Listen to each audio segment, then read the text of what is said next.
Let your breath soften as though it were a small lantern glowing gently in the quiet night, guiding you back to the calm of your own heart. Rest here, taking refuge in the Buddha, the Dhamma and the Sangha, knowing that even the weight of this day rises and falls like clouds, drifting across a moonlit sky. Feel the body loosen, the mind settling like still water, as you are reminded that peace is found not in extremes, but in the simple balance of being present. Let each inhale steady you, each exhale release whatever tightness remains, opening you to the compassion that naturally awakens when the heart is at ease. And as you lie here in this quiet space, allow the middle way to unfold within you like a lotus slowly opening, revealing a gentle clarity that prepares you for deeper understanding.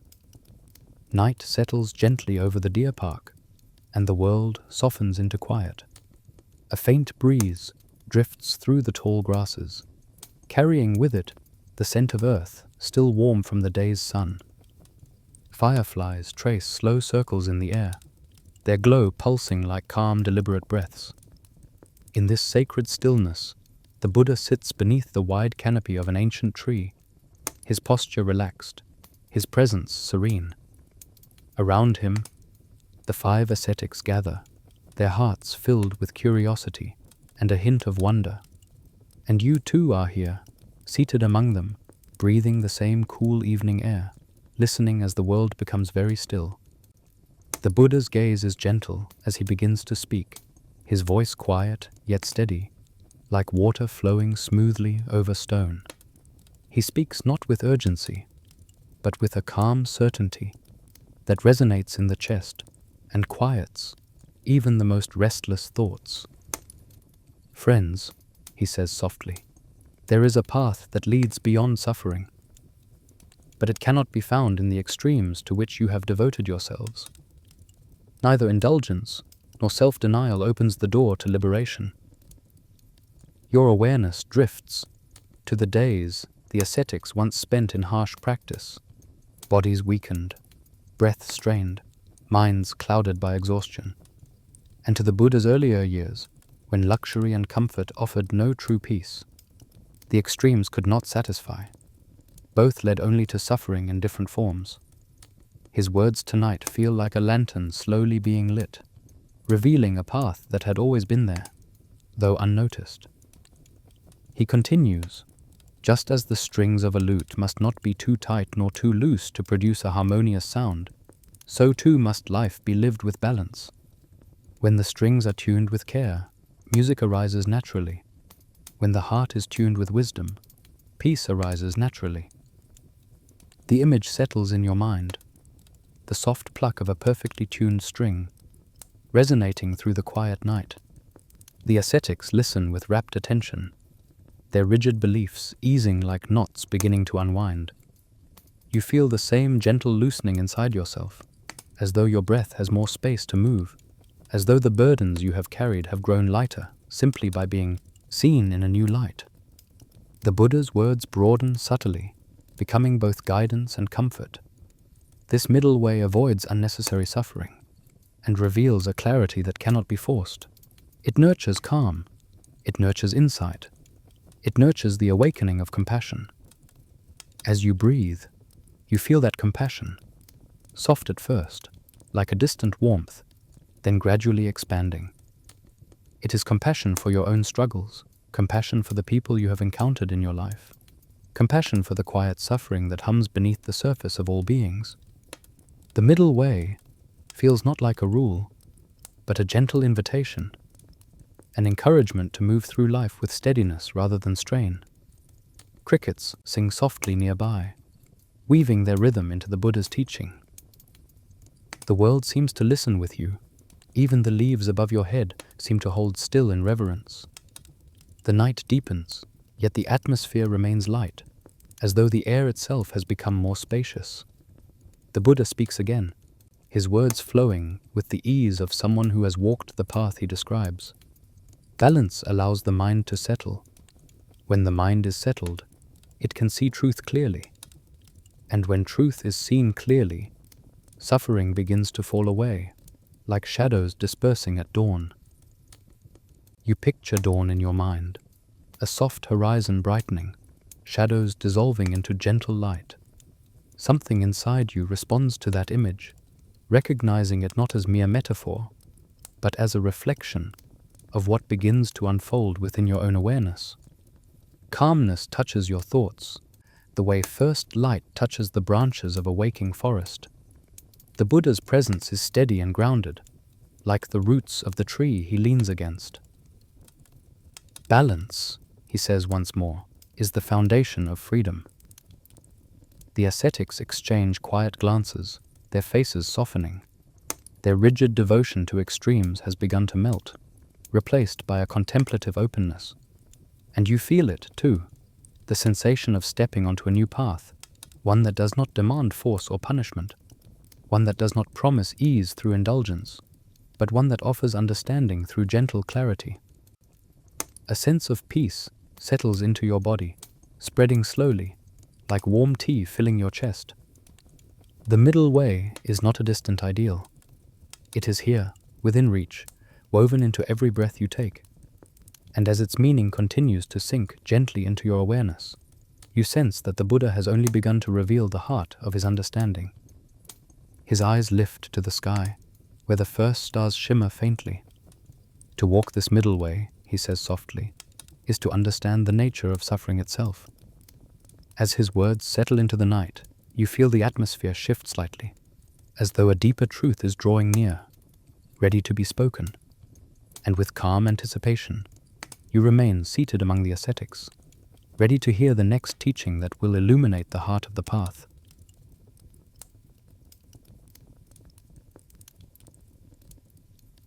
The night deepens gently around the deer park, the sky darkening into a quiet blue-black canvas where a few early stars shimmer like distant lanterns.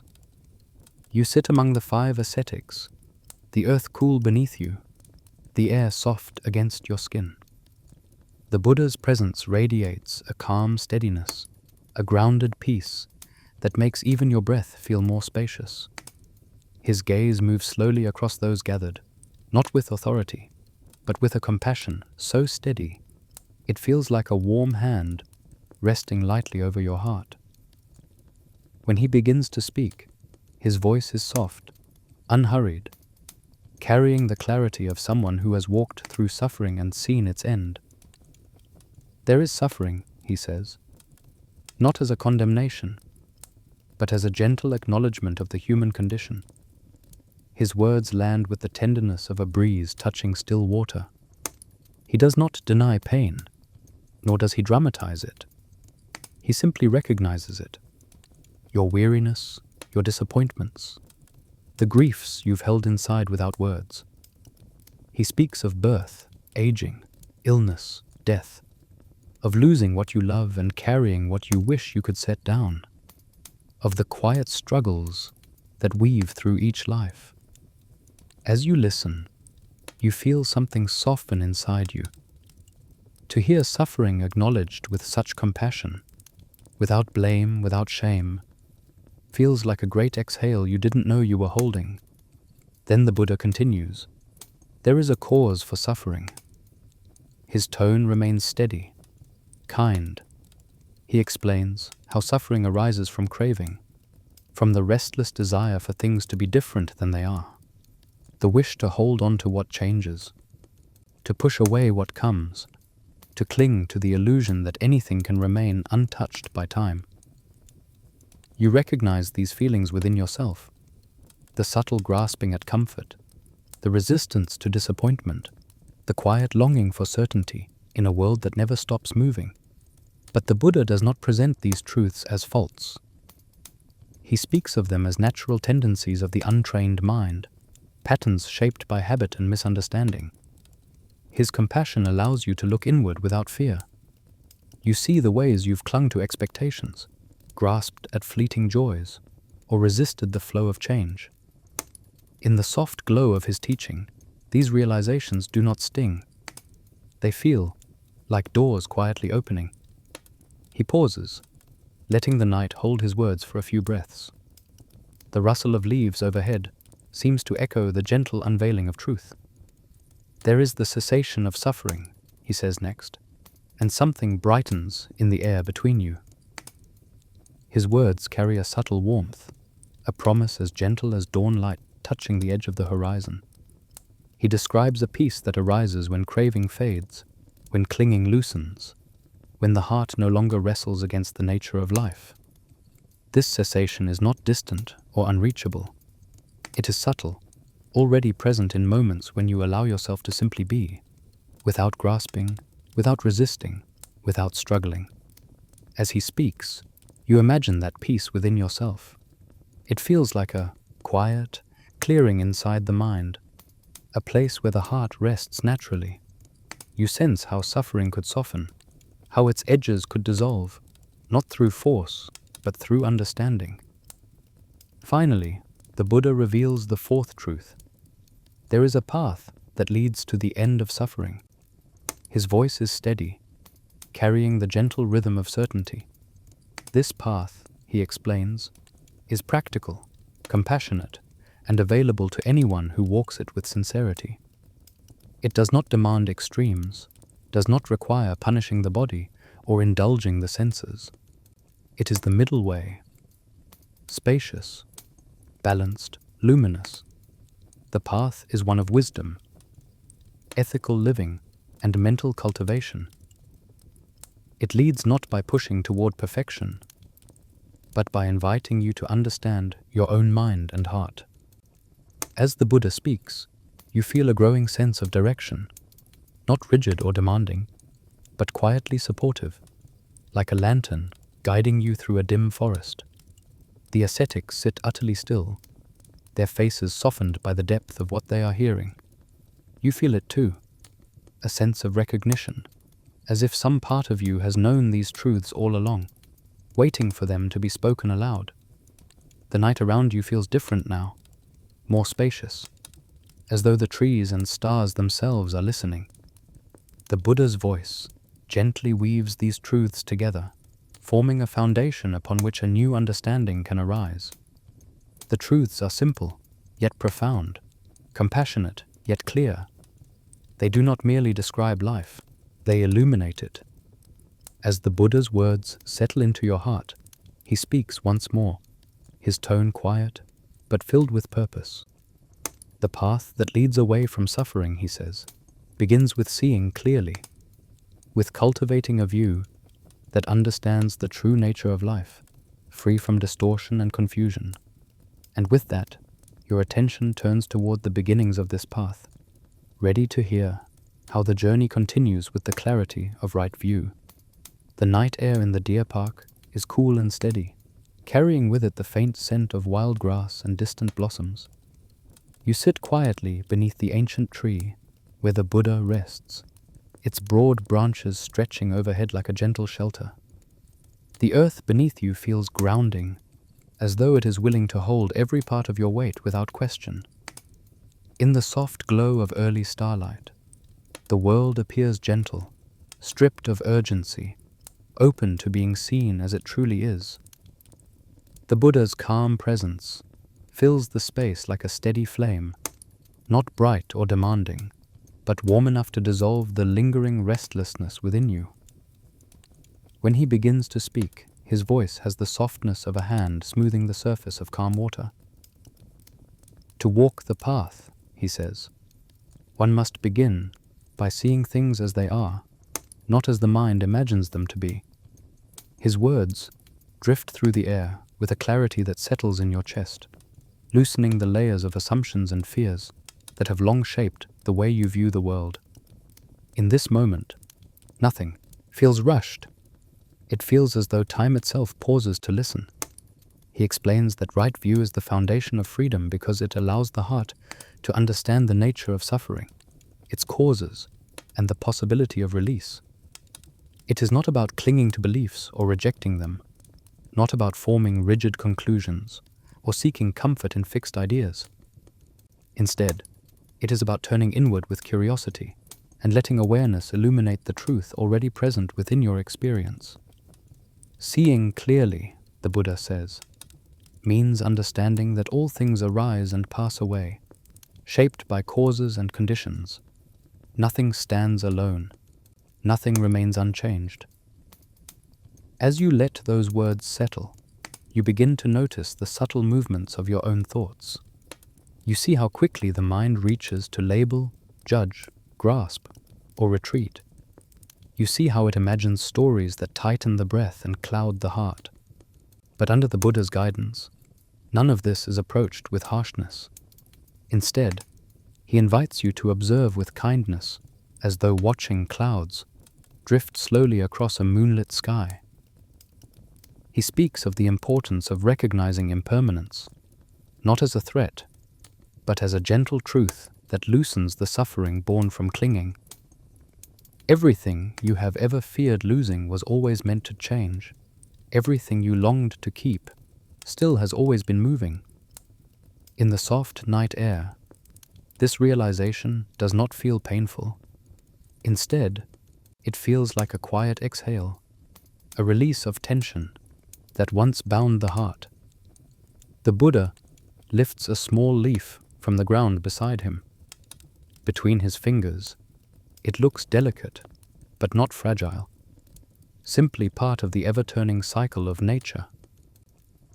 When the mind sees clearly, he says, it lets go of the illusion of permanence. It understands that joy, sorrow, gain, loss, praise, and blame flow like seasons. With clear seeing, the heart remains steady, open, and free. You notice your breath deepen, as though responding to this truth. You sense within yourself the possibility of meeting life with less resistance. The old patterns of fear and confusion begin to loosen their hold, not through force, but through gentle illumination. The Buddha continues, explaining that right view also means seeing the law of karma, not as punishment or reward, but as the natural unfolding of cause and effect. Every thought, word, and action shapes the heart. Every intention leaves an imprint that ripples outward into the world. When the heart is filled with kindness, wisdom grows. When the heart is clouded with greed or anger, suffering grows. This understanding is not meant to inspire guilt. It is meant to empower you, reminding you that freedom is cultivated from within. The fireflies glow softly around you, tiny floating lamps reminding you of how small moments of awareness can brighten the darkest corners of the mind. Listening to the Buddha, you feel something inside you clear, like mist, slowly lifting from a quiet lake. Right view is not a doctrine, it is a way of looking, a way of opening, a way of understanding the nature of the path. As the Buddha's words continue to unfurl, you sense a deeper truth awakening. Clarity is not cold or detached. True clarity is warm, compassionate, and steady. It sees without distortion, but also without judgment. It invites the heart to rest in understanding. Your breath moves more freely now. Each inhale a gentle rising, each exhale a release. The Buddha's teaching feels simple, yet profound. When you see clearly, you can choose wisely. When you understand the nature of suffering, you can walk a path that leads away from it. When the mind is illuminated by wisdom, the heart naturally softens into compassion. The Buddha's gaze settles briefly on each listener before returning to the quiet night sky. Right view, he says softly, opens the way for the heart's intentions to be purified. When you see clearly, your intentions naturally incline toward kindness, harmlessness, and letting go. And with this gentle understanding settling into your awareness, you find yourself ready to hear how intention shapes the path ahead, guiding the heart toward greater compassion and inner freedom.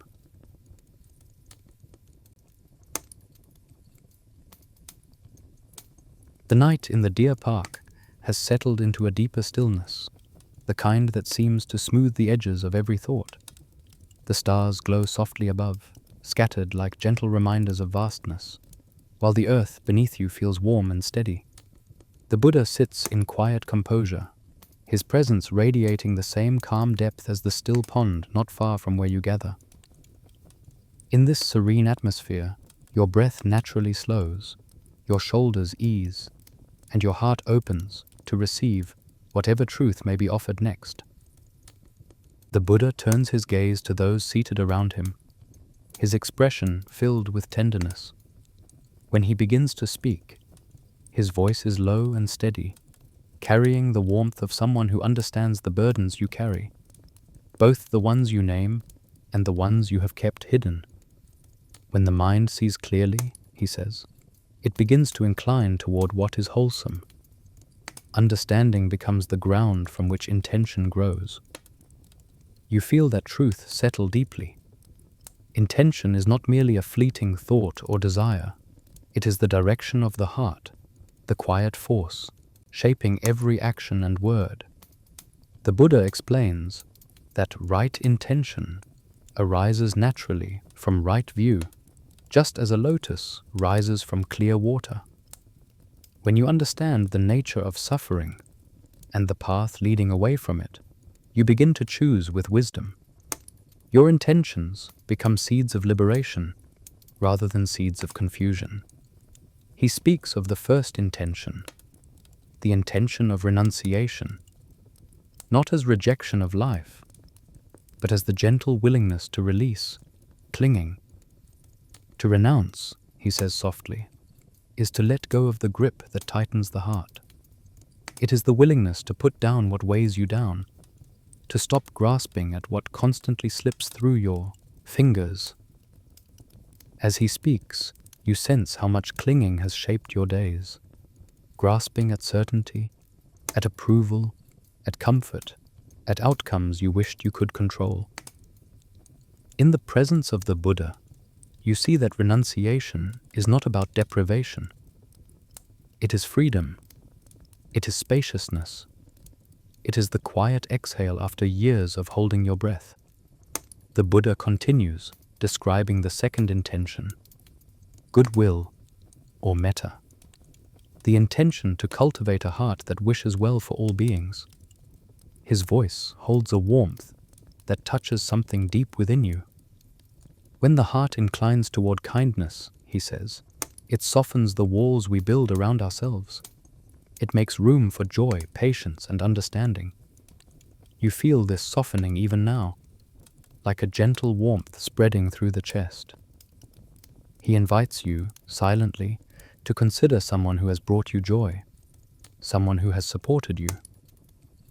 Notice how the heart warms naturally.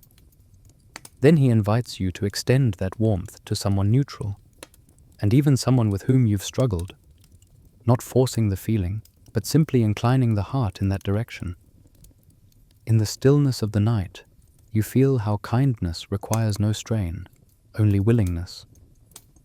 Then the Buddha speaks of the third intention, harmlessness or compassion. He describes it as the natural response of a heart touched by wisdom. When we understand suffering, he says, we cannot wish it upon another. Compassion becomes as natural as breathing. His words settle over you like a soft blanket, steady and reassuring. You recognize moments in your life when compassion rose up spontaneously, the desire to comfort someone in pain, to protect the vulnerable, to ease the suffering you saw in another's eyes. These moments were not forced. They came from the depth of your humanity. The Buddha's teaching reminds you that such compassion can be cultivated, strengthened, and made a guiding intention. The air feels even stiller now, as though the world itself is listening. The Buddha's teachings feel less like distant doctrine and more like a mirror, reflecting the true nature of your heart. Right intention is not something to struggle toward. It is something to remember, something already alive within you. As you breathe, you feel a gentle clarity forming. When the heart is guided by renunciation, goodwill, and harmlessness, it becomes steady. It grows resilient in the face of change. It acts not from fear or desire, but from compassion and understanding. You sense how these intentions shape not only your inner world, but your relationships, your actions, and the quiet thoughts that pass through your mind each day. The Buddha looks upon his listeners with quiet affection, as though seeing the seeds of awakening already beginning to unfurl. When intentions are aligned with wisdom, he says, the words that arise from the heart naturally reflect that purity. You hold this teaching gently, feeling its simple truth resonate. With the seed of intention, nourished by clarity, the next unfolding becomes natural. How you speak, how you express yourself, how your words carry your heart into the world. And as you remain seated beneath the canopy of the night sky, you feel ready to understand how wholesome intentions give rise to speech that is kind, honest, and gentle, shaping the world in ways the heart can be proud of. The night deepens into a velvety hush, and a soft breeze glides through the deer park, brushing the tall grasses in quiet waves. You sit beneath the spreading branches of the ancient tree, its leaves murmuring softly like distant whispers of wisdom. The Buddha remains seated in serene stillness, the faint moonlight tracing the outline of his calm expression. Around you, the 5 ascetics lean forward slightly, sensing that another layer of understanding is about to unfold. You feel it, too, that gentle anticipation, like the breath just before dawn breaks. When the Buddha speaks, his voice carries a warmth that touches the heart with the same softness as a hand resting on your shoulder. When the heart is guided by intention, rooted in compassion, he begins, the words that arise from it become a reflection of peace. His tone is neither stern nor commanding. It is patient, steady, and clear, as though each word has been placed with the same care a monk uses when lighting a single lamp in a quiet temple hall. He explains that right speech is not simply about controlling words, it is about understanding their power. Words can wound, or they can soothe. They can divide, or they can mend. They can cloud the mind, or they can illuminate it. Just as ripples spread outward across a still pond after a single pebble touches the water, so too do words ripple outward into the hearts of others. The Buddha speaks of the first aspect of right speech, refraining from falsehood. His voice remains gentle, but the truth within his words feels firm, grounded. To speak what is untrue, he says, is to place a veil over reality. It is to mislead not only others, but also oneself. You sense the weight of this, not as condemnation, but as a reminder of the clarity that arises when honesty becomes a guiding light. Truth spoken with kindness steadies the heart, aligning it with what is real. Next, he speaks of avoiding speech that divides, words that create rifts between friends, families, or communities. When we sow discord, he says, we plant seeds of suffering. But his tone remains compassionate, as though he knows how easy it is for unexamined words to slip from the tongue. He invites you to imagine instead words that build bridges, words that encourage understanding, words shaped by the desire to bring harmony where there is tension. Even in thought, this possibility feels calming. The Buddha continues with the third aspect, refraining from harsh speech. His eyes soften as he speaks, revealing the depth of his compassion. Speak gently, he says, for every being carries unseen burdens.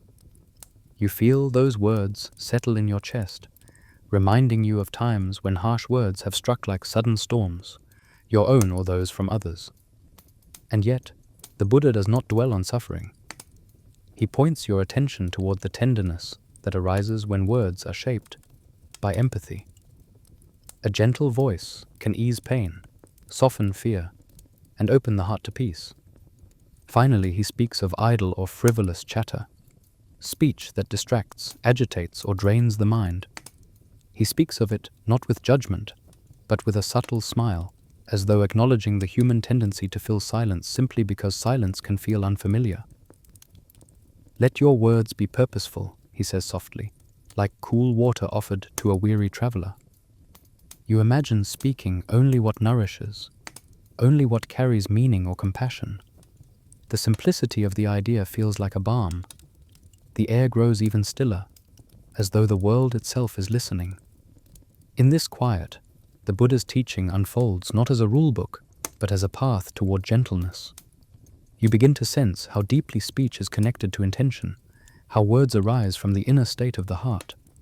When intentions are guided by renunciation, goodwill, and compassion, speech becomes an expression of wisdom, a soft light cast gently into the lives of others. You sit quietly, feeling the subtle shift within yourself. You remember moments when your words soothed someone who was hurting, or when a soft tone transformed tension into understanding. These memories surface without effort, reminding you that the seeds of right speech already live within you. As you breathe into this realization, your heart feels a little wider, a little softer, a little more attuned to the power of gentleness. The Buddha's voice drifts once more through the night, steady as moonlight. When the mouth speaks from a peaceful heart, he says, the world is touched by that peace. And from such speech, actions begin to flow. Actions shaped not by confusion or fear, but by clarity, kindness, and understanding. You feel those words echo softly within you, lighting the path ahead. For when speech becomes an offering of gentleness, the natural next step is to understand how your actions, too, can reflect compassion. Settling deeper into the night stillness, you find yourself ready to learn how the unfolding path guides the way you move through the world, how the hands and body can carry forward the same peace born in intention and expressed in speech. The moon hangs low over the deer park, casting a gentle silver glow across the ground where you sit. The air is still, softened by the quiet chorus of night insects, weaving a delicate rhythm around the gathering. Beneath the ancient tree, the Buddha remains composed, his presence radiating a steady calm that feels like a lullaby, whispered to the restless heart. The 5 ascetics listen with reverence, and you feel yourself drawn deeper into the serenity of this moment, as if the world has slowed to the pace of a single, peaceful breath. The Buddha lifts his gaze slightly, and the quiet air seems to brighten around him. When he speaks, his voice is steady and soft, carrying the warmth of a lantern guiding weary travelers. What we do with our bodies, he says, shapes the path we walk. Actions rooted in confusion bring suffering. Actions rooted in compassion bring peace. His words are simple, yet they settle with profound clarity, like dew forming on the surface of a lotus leaf. He begins with the first aspect of right action, refraining from harming living beings. This is not merely a rule, but a recognition of the deep, unseen connections between all forms of life. When the heart understands suffering, the Buddha says, it cannot delight in causing it. His tone is not strict, it is tender, inviting you to consider the way every creature moves through the world with its own desires, fears, and longing for safety. Even the tiniest insect buzzing in the grasses shares that simple wish, to live without fear. As you breathe in the cool night air, you feel your own heart soften. You recall moments when you have instinctively protected another being, catching a creature gently instead of harming it, offering comfort to someone in pain, choosing patience over anger. These memories rise naturally, revealing the compassion already within you. The Buddha's words do not instruct you to become something new. They guide you to recognize what has quietly been present in your heart all along. The Buddha moves to the next aspect, refraining from taking what is not freely given. His voice remains calm, but tinged with a quiet wisdom. To take what is not offered, he explains, is to sow seeds of mistrust, fear, and disharmony. He speaks not only of material things, but of time, attention, and goodwill. Every act of taking without permission creates ripples of unease. Conversely, respecting the boundaries and possessions of others nourishes harmony and trust. You feel this truth resonate gently within your chest. The simple act of honoring what belongs to others, be it their belongings, their effort, or their dignity, creates space for trust to grow naturally. This kind of respect strengthens the bonds between all beings, forming a quiet web of mutual care. Then the Buddha addresses the third aspect, the commitment to purity in relationships, to honoring connections with honesty and respect. His voice softens further, as though acknowledging the quiet hurts carried by many hearts. Let your conduct bring safety, he says. Let it bring clarity, not confusion. Let it bring kindness, not harm. You sense the importance of this teaching, not just in avoiding unwholesome actions, but in choosing to act with integrity, honoring the trust others place in you. Such conduct, he explains, keeps the heart free from remorse and the mind free from agitation. The night around you feels gentle, as though the very air is recognizing the significance of these teachings. Right action is not about rigid restraint. It is about creating a life where your presence brings ease rather than fear. It is about moving through the world as a source of refuge, not threat. As the Buddha's words settle into your awareness, you sense how peaceful it feels to imagine living each day in this way, your steps light, your choices clear, your heart untangled. The Buddha pauses, allowing the quiet to deepen. Only the soft rustle of the leaves overhead fills the space. In this stillness, something within you shifts slightly, like a door opening a little wider. You realize that the body, guided by compassion, becomes an expression of the awakened heart. Every gesture, every choice, every step becomes an offering of peace.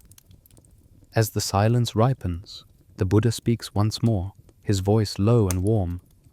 When actions are rooted in kindness and respect, he says, the world becomes a safer place, not only for others, but for yourself. The heart rests more easily when it knows it has caused no harm. You breathe in deeply, letting this truth settle. You imagine waking each morning with a heart free from regret, stepping into each day with clarity and softness. You imagine a life shaped by compassion, where your presence brings steadiness to the spaces you enter. The Buddha's gaze moves thoughtfully across the gathering. Just as wholesome actions bring peace, he continues, so too does the way we earn our livelihood. The work we choose becomes part of the path, shaping both our own hearts and the lives of others. With this gentle guidance laid before you, you feel the night expand once more, inviting you to follow the unfolding of the path into the realm of how we sustain our lives with honesty, wisdom, and care. The quiet of the deer park settles even deeper as the night matures, embracing the gathering with a serene, velvety calm. The air carries the faint sweetness of flowering shrubs nearby, and every breath feels cool and spacious, as though the world itself is making room for understanding to unfold. The Buddha sits in unshakable ease beneath the ancient tree, his posture straight yet relaxed, his presence radiating a peace that seems to soften even the darkness around him. The 5 ascetics sit attentively, and you feel yourself drawn into the gentle gravity of his stillness, ready to receive the next turning of the path. When the Buddha begins to speak, his voice is low and steady, like a slow stream gliding over smooth stones. Actions shape the heart, he says, and the way you sustain your life shapes your days. His words drift through the night with the same softness as starlight, illuminating the simple truth that livelihood is not merely a means of survival. It is part of the path, intertwined with intention, speech, and action.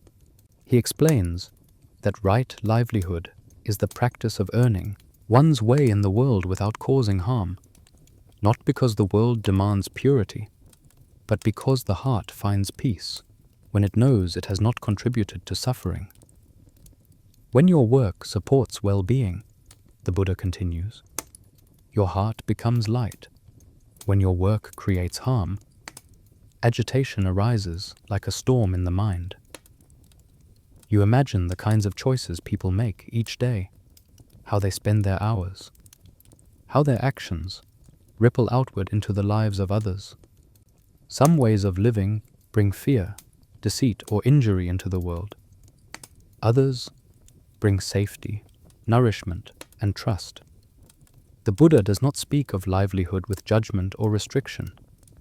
Instead, he describes it as a compassionate alignment with life itself, a commitment to bringing gentleness into the spaces where your hands and efforts touch the world.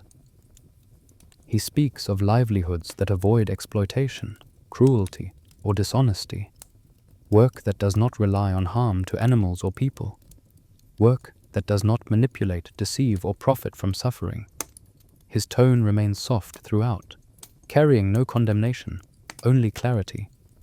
Let your livelihood be a reflection of your intention, he says. Let it be sustained by honesty, kindness, and respect for life. As you listen, you feel a subtle shift in your understanding. The Buddha is not offering rigid rules. He is offering a way to live in harmony with your own heart. To choose a livelihood that does no harm is to choose a life where the heart can rest without regret. It is to cultivate an inner environment where peace is possible because nothing within you fights against the truth. You think of simple acts of kindness, feeding someone who is hungry, tending the earth, creating something that brings comfort or beauty. These acts arise from goodwill and compassion, and they nourish not only the world, but your own spirit. The Buddha's teaching reminds you that livelihood can be an extension of these same intentions, shaping each day with purpose and care. The night breeze stirs lightly through the grass, carrying with it the sense of spaciousness. You imagine how different the world might feel if people approached their work with awareness, choosing paths that strengthened compassion rather than fear, generosity rather than greed. You imagine the quiet ease that would settle into the heart each evening, knowing the day's actions had contributed to safety and well-being. The Buddha speaks again, his voice wrapping gently around the stillness. Livelihood is not only what you do, he says, but how you do it. Even simple tasks become noble when performed with mindfulness and compassion. And even the most respected work becomes unwholesome when rooted in greed or harm. His words remind you that the path is not about perfection, but intention, the steady willingness to align your outer life with the peace you wish to cultivate within. You breathe in slowly, feeling a sense of clarity unfold. Right, livelihood becomes not a burden, but an invitation, a call to live in a way that supports your own awakening while nourishing the world around you, to work with integrity, honesty, and care, to allow your livelihood to become another expression of compassion, another offering of peace. A soft warmth spreads through your chest as you reflect on this. You begin to sense how livelihood, intention, and action are threads of the same fabric, each shaping the heart, each influencing the direction of your awakening. When livelihood supports peace, the heart grows steady. When the heart grows steady, the mind becomes clearer. And from that clarity, the path unfolds even more naturally beneath your feet. In the quiet glow of this understanding, the Buddha's voice softens further. When your way of living causes no harm, he says, your energy becomes free to cultivate what is wholesome. The heart becomes lighter, and effort becomes joyful. You feel this truth resonate deeply, opening the doorway to the next part of the path, how one's effort shapes the mind, nurtures wholesome states, and gently uproots the seeds of suffering. And as the night holds you in its tranquil embrace, you feel ready to hear how to cultivate this effort with steadiness and care. A soft breeze moves through the deer park, stirring the tall grasses with a gentle whisper, like breath passing through a sleeping world. Moonlight drapes itself over the earth, pale and soothing, casting faint silver outlines around the gathering beneath the ancient tree.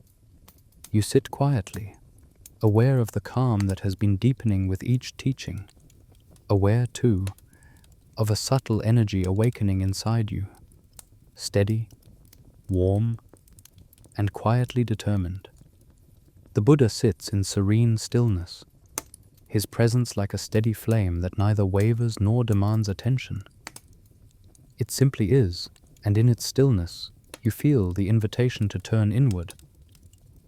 When the Buddha speaks, his voice is clear but soft, with a warmth that feels like morning sunlight gently entering a cool room. To walk the path, he says, requires effort, not the harsh effort of force or strain, but the gentle yet steady effort that protects the heart from harm and nurtures what is wholesome. His words settle like fine rain, nourishing the soil of your awareness. He likens the mind to a garden. Without care, he explains, weeds of greed, anger, and confusion will take root, not because they are evil, but because they arise naturally when the mind is left unattended. Right effort, he continues, is the cultivation of this inner garden. It is the willingness to notice what grows within you, to uproot what brings suffering, and to nourish what brings peace. The first type of effort, he says, is the gentle guarding against unwholesome states, not yet arisen. This is the quiet vigilance of the gardener, who notices dark clouds on the horizon and shelters the tender shoots. It means being mindful of conditions that lead to agitation, fatigue, anger, restlessness, and choosing actions that protect the mind before harm takes root. As he speaks, you recall moments when tension grew unnoticed until it became overwhelming. The Buddha's teaching feels like a reminder to care for yourself long before discomfort becomes suffering. The second effort is to let go of unwholesome states that have already arisen.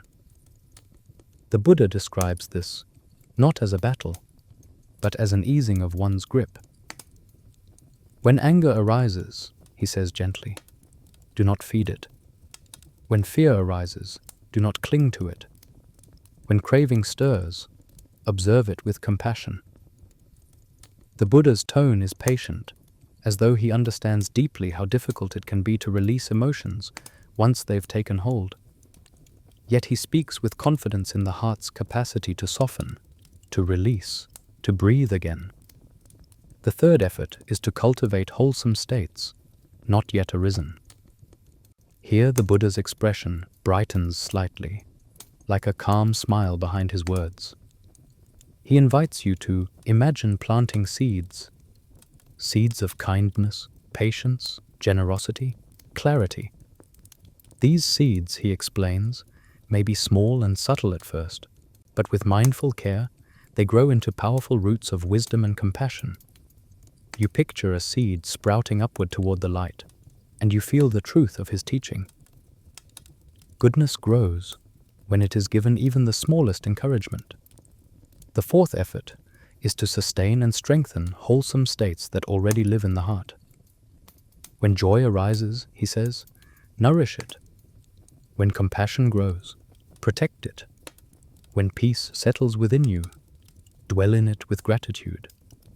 These qualities are like tender blossoms that flourish with care. You sense how often you have allowed joy to pass too quickly, or how rarely you have paused to savor a moment of genuine peace. Under the Buddha's guidance, such moments feel like treasures, deserving full attention. Throughout his teaching, the Buddha's voice remains steady and reassuring. Right effort is not a burden. It is a gentle commitment to care for your inner world. It is the understanding that the heart can be shaped, that wisdom can be cultivated, that peace is not an accident, but a result of patient tending. The garden metaphor lingers beautifully in your mind. You can almost feel the soil beneath your fingertips, almost smell the freshness of new growth. The Buddha's eyes rest softly on the group, and in the quiet that follows, you feel the truth of his words taking root within you. You imagine living with this kind of effort, an effort that is neither frantic nor rigid, but soft, steady, and grounded. An effort that guides your thoughts, emotions, and choices gently toward peace. He speaks once more, his voice as calm as the night sky above. When the heart is cultivated with care, he says, awareness deepens. The mind becomes steady, clear, and ready to understand the nature of each moment. As the meaning of his words settles in your awareness, you feel a gentle shift, a readiness rising like a calm tide. For when effort has prepared the soil of the mind, the next unfolding comes naturally. The mindful awareness that reveals the true nature of body, feelings, and mind. The night in the deer park has grown even quieter, as though the world itself is drawing a long peaceful breath.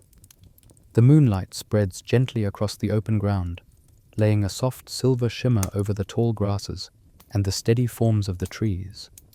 You sit beneath the ancient canopy with the Buddha and the 5 ascetics, sensing that the path is turning inward now, inviting you not to look outward for truth, but to rest your gaze gently upon your own experience. The air feels spacious, almost sacred, as though each moment is offering itself to you fully. The Buddha's voice emerges into this stillness with a softness that immediately soothes the heart. To understand the nature of suffering and the way to its end, he says, one must learn to dwell in the present moment with clear awareness. This is right mindfulness. His tone is gentle, almost like a caress to the mind, encouraging you not to strive but to simply be awake to what is already here. He begins with the body, inviting you to notice the way it rests upon the earth, its weight, its temperature, the rise and fall of each breath. Let the breath be known as it enters, he says. Let the breath be known as it leaves. You follow his guidance, feeling the coolness of the inhale, the warmth of the exhale. The body seems to settle more deeply with each breath, softening into the night. For the first time, you notice subtle sensations you often overlook. The gentle expansion of the chest, the slight release in the shoulders, the quiet pulse of life moving through every limb. Awareness of the body, the Buddha continues, grounds the mind. It is the anchor that steadies you in the ever-shifting currents of experience. His words feel true. As you remain with the breath, the world seems clearer, more spacious, and far less tangled. Next, he invites you to observe feelings, not to judge them, cling to them, or push them away, but simply to recognize their presence. When a pleasant feeling arises, know it as pleasant. When an unpleasant feeling arises, know it as unpleasant. When a neutral feeling arises, know it as neutral. His tone carries no sense of preference. All feelings are allowed. All feelings are simply part of the human experience. You turn inward and notice subtle emotional threads, perhaps a touch of calm, perhaps a flicker of curiosity, perhaps something unnamed. Whatever arises, the Buddha's guidance encourages you to meet it with gentleness. No grasping, no resisting, just awareness, like watching ripples form and dissolve across the surface of a quiet pond. Then the Buddha guides awareness to the mind itself. Know the mind when it is distracted. Know the mind when it is focused. Know the mind when it is restless. Know the mind when it is calm. His teaching feels like a hand leading you carefully through a dimly lit room. You begin to notice the mind's shifts, how thoughts drift in and out, how attention wanders, how moods shift like passing weather. There is no judgment in this noticing, only clarity. The mind becomes something to observe rather than something to wrestle with. Finally, he teaches awareness of mental formations, the thoughts, impulses, and tendencies that arise moment by moment. See clearly the conditions that give rise to each thought, he says, and understand that each one, like the breath, appears and fades. You watch thoughts float into your awareness like drifting leaves, some light, some heavy, some clear, some tangled. And yet, with mindfulness, each one seems less solid, less urgent, less able to pull you into its current. As you sit with this growing awareness, the night around you seems to deepen in harmony with your understanding. The distant hum of insects becomes more distinct, the cool air brushing your skin more noticeable, and the breath more vivid. Everything feels connected, yet spacious. Mindfulness reveals that nothing exists in isolation. Not your breath, not your thoughts, not the sensations of your body. Everything is arising and dissolving within the vast, quiet field of awareness. The Buddha's expression is serene as he observes the group entering this subtle realm of presence. Mindfulness, he says softly, is the lamp that illuminates the path. It keeps the heart steady, awake, and receptive. When the mind is mindful, it becomes ready for deeper stillness and clarity. You sense this readiness forming within you, an inner settling, a quieting, a gentle sharpening of awareness. The teachings so far have prepared the ground, and mindfulness now allows you to see the patterns of your experience with clarity and tenderness. There is no need to force anything.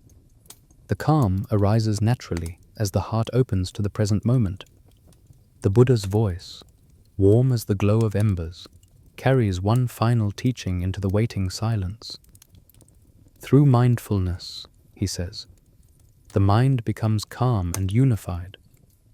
And from such calmness, a deeper concentration begins to grow, like a still lake reflecting the world with perfect clarity. With these words, resting gently in your awareness, you feel the path continuing to unfold before you, an invitation to enter the deeper stillness of concentration, where the mind gathers itself like a pool of tranquil water under the moonlit sky. A deep quiet settles over the deer park, as though the night itself has drawn closer to listen. The moon hangs high above, its soft glow spreading over the earth like a gentle blessing. In the hush of this sacred moment, your breath feels slower, the body more grounded, the mind more open to the subtleties unfolding within. The Buddha sits beneath the ancient tree, with a composure so complete that he seems to merge with the stillness around him, an unmoving presence in a world that never stops shifting. The 5 ascetics sit in silent anticipation, and you too feel the calm thickening like a soothing mist. When the Buddha begins to speak, his voice carries the tranquility of a quiet river gliding through a forest. When the mind is steady, he says, it becomes clear, and when it is clear, it becomes still. This stillness is right concentration. His words fall gently into the space around you, inviting your awareness to turn even more deeply inward. He describes the mind as naturally restless, like a lake stirred by winds of desire, aversion, and confusion. The surface ripples, distorting everything it reflects.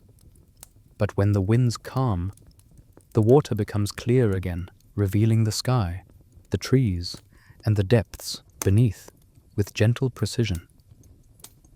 Right concentration, the Buddha explains, is the calming of those winds through mindfulness, effort, and intention, until the mind becomes a still lake within you. His description paints a vivid picture in your heart. You imagine a lake under the moonlight, utterly motionless, each detail in the world above mirrored flawlessly below. The mere thought of such stillness brings a quiet warmth to your chest. You sense your breath smoothing, your muscles softening, your thoughts drifting more slowly, like leaves settling on calm water. The Buddha continues, explaining that right concentration arises when the mind is gently gathered, not forced. Concentration blooms naturally when you rest your attention on a single object, such as the breath, with kindness and patience. He encourages you to notice the inhale, cool and slow, then the exhale, warm and loosening. Let the mind rest upon the breath, he says, as a bird rests upon a tranquil branch. You follow his words inward, sensing the rhythm of life breathing through you. When thoughts drift in, you notice them without scolding yourself. When the mind wanders, you gently guide it back. Slowly, something soft begins to unfold. The mind starts to settle, like silt drifting to the bottom of a pond, leaving the waters clearer with each passing moment. He speaks of the first deepening of concentration, a simple joy arising from the still mind, a lightness that spreads through the body. This joy is not excitement. It is more like the warm glow of a lantern in the dark, sufficient without shining too brightly. As you sit listening, you feel hints of that warmth blossoming inside you, a quiet contentment born from nothing more than presence. Then the Buddha describes the next deepening, a growing tranquility, steady and unshakable. It is the peace that arises when the heart no longer wrestles with itself. In this state, the mind becomes unified, like a pool of clear water unbroken by a single ripple. You can almost feel this possibility blooming within you, a peace that does not depend on circumstances, a calm that rests beyond words. The Buddha's voice remains serene as he explains that concentration is not an end in itself. It is a tool, a shelter, a foundation from which wisdom grows. When the mind is concentrated, he says, it sees the truth of things as they are. It sees the arising and passing of each moment with clarity, without fear. The image of the still lake returns to your awareness, reflective, receptive, and untouched by the passing winds. You sense the truth of this teaching settling deeper. A concentrated mind is not rigid, it is spacious. It is not numb, it is sensitive. It is not removed from the world. It is able to meet the world with calm understanding. You imagine carrying such stillness within you, a quiet refuge where you can return again and again no matter how turbulent life becomes. The night around you feels even more peaceful now. The scent of earth, the distant hum of insects, the soft touch of moonlight. Everything seems clearer, as though viewed through freshly washed eyes. You feel the quiet pooling inside you, the breath deepening, the heart easing into a natural rest. The Buddha's teachings feel less like concepts and more like living truths unfolding moment by moment. His voice softens to a gentle murmur, yet each word feels luminous. From stillness, he says, compassion arises. A peaceful mind sees the suffering of others not with overwhelm, but with tenderness. Concentration is the quiet soil in which compassion blooms. And as you sit in the enveloping stillness of the deer park, you feel that truth awakening within you, the sense that the calm you cultivate does not end with yourself. It prepares the heart to open more fully toward the world, ready to understand suffering and respond with gentle care. The night deepens into a richer stillness, wrapping the deer park in a soft, velvety quiet. The moon's pale glow settles across the clearing like a gentle embrace, illuminating the Buddha's serene form beneath the ancient tree. You sit among the 5 ascetics, your breath slow and spacious, your mind still touched by the clarity of concentration. The air feels different now, warmer, more tender, as if the very atmosphere is preparing to open the heart to something profound. The Buddha's presence radiates a calm warmth, the kind that softens the mind and invites inward reflection. When he begins to speak, his voice flows into the silence with a softness that sinks gently into your chest. From stillness, he says, the heart awakens. And when the heart awakens, compassion arises naturally. His tone carries a quiet certainty, as though compassion is not something to be forced or constructed, but something already alive within you, waiting only for space to blossom. He explains that compassion begins with seeing clearly. not just the truth in your own experience, but the reality of others, their joys, their fears, their desires, and their pain. All beings, he continues, wish to be free from suffering. All beings tremble before harm. When we understand this deeply, the barrier between oneself and another begins to dissolve. You let this understanding settle inside you like warm tea spreading through your chest. You think of moments in your life when you witnessed suffering. A friend's quiet tears, an animal trembling in fear, a stranger carrying a weariness in their eyes. Each of these moments touched you, not because you were obligated to care, but because something in your heart recognized their pain as familiar, as human, as shared. The Buddha speaks of this recognition as the seed of compassion. When the heart understands the suffering of others, he says, it does not turn away. It does not judge. It does not seek reward. It simply responds with care. His voice feels like a gentle hand steadying your own. There is no pressure to feel a certain way, only the invitation to notice what is already there, the quiet ache of empathy, the subtle wish for others to be well. He describes compassion, not as sorrow, but as tenderness. Compassion is not sadness, he says. It is the openness that arises when we allow ourselves to feel the truth of another's experience.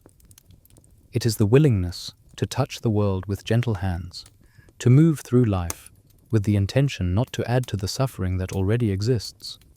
You sense the truth in this, recognizing how compassion strengthens rather than weakens, how it softens yet empowers, grounding the heart in something vast and steady. As the Buddha speaks, a breeze stirs through the deer grass, brushing softly against your skin. The moment feels alive, as though nature itself is affirming his words. Compassion, he explains, is the natural response of a clear mind. When confusion falls away, when greed and anger loosen their grip, what remains is the heart's unconditioned wish for all beings to be free from harm. He invites you to reflect on the people you have loved, the ones whose suffering you could never ignore. Notice how naturally compassion flowed toward them. Then he gently expands your awareness. Extend this understanding further, he says. Let your heart open to those you do not know, even to those who have harmed you. See that they too are shaped by causes and conditions. See that they too long for peace. These words enter you slowly, like a soft unfolding. You feel a tender warmth rising within, a warmth that does not demand you forget past wounds, but that invites you to look beyond them. The Buddha's teaching reveals compassion, not as a forced forgiveness, but as a deep seeing, understanding that suffering binds all beings, that confusion distorts all hearts, that everyone is doing the best they can with the conditions they have known. The night air feels gentler now, as though the world has softened with your understanding. Compassion begins to feel less like an idea and more like a presence, one that stretches quietly inside you, making room for the suffering of others and for your own. You sense that compassion is not something you give away. It is something you grow, something that expands the more it is shared. The Buddha lifts his gaze, his expression calm and illuminated by quiet wisdom. When compassion arises, he says, the heart becomes spacious. It begins to see the world not as separate individuals, but as beings caught in the same tide of causes, conditions, and change. You feel this spaciousness in your own awareness now, a gentle widening, as though the boundaries of the self have grown more permeable. Compassion reveals a truth deeper than words, that your life is interwoven with all others, that no being stands alone. And as this understanding blooms gently in the heart, you sense that the Buddha is preparing to speak next of this profound interconnection, the web of existence that binds all lives, all actions, all moments into one unfolding tapestry. The night sky above the deer park stretches vast and luminous, its stars shimmering like a veil of tiny lanterns. A gentle breeze drifts through the clearing, stirring the tall grasses in soft, rhythmic waves. You sit beneath the ancient tree, the cool earth grounding you, the calm of the Buddha's earlier teachings still warm in your chest. Around you, the 5 ascetics rest in quiet contemplation, their faces softened by the depth of understanding that has been unfolding. The air feels tender now, as if compassion itself has seeped into the soil beneath you, as if the world is preparing to reveal a truth that requires a softened heart to truly hear. The Buddha's voice rises into this stillness, with a gentleness that feels like light settling on a still pond. Compassion arises when we understand the suffering of others, he says softly. But compassion deepens when we understand that no being exists alone. His tone carries the quiet weight of a profound truth, one that stretches beyond individuals, beyond moments, beyond the boundaries of self. He describes the nature of existence as a vast web, each being like a glimmering jewel in an infinite net. Each jewel reflects all the others, he explains. No life is separate. No breath, no thought, no action stands apart from the whole. The image forms vividly in your mind, an endless network of shining facets, each one catching and reflecting light, each one shaped by the presence of countless others. You feel the beauty of this vision settle into your heart, like a soft glow spreading outward. The Buddha continues, describing how your life is woven into the lives of others in ways you may never fully see. The food you eat was planted, tended, and harvested by many hands. The clothes you wear were woven by people you will never meet. Even the breath you take is made possible by the trees standing silently around you. Nothing arises independently, he says. Everything depends on conditions. Everything is connected. You sense the truth of this in your own body. How breath connects you to the air. How hearing connects you to the night. How your very heartbeat vibrates within the larger rhythm of life. In this realization, a tenderness swells gently within you. You see that compassion is not simply a feeling directed toward others. It is the natural outcome of understanding your place in the great web of existence. When you harm another, you harm yourself. When you offer kindness to another, your own heart grows brighter.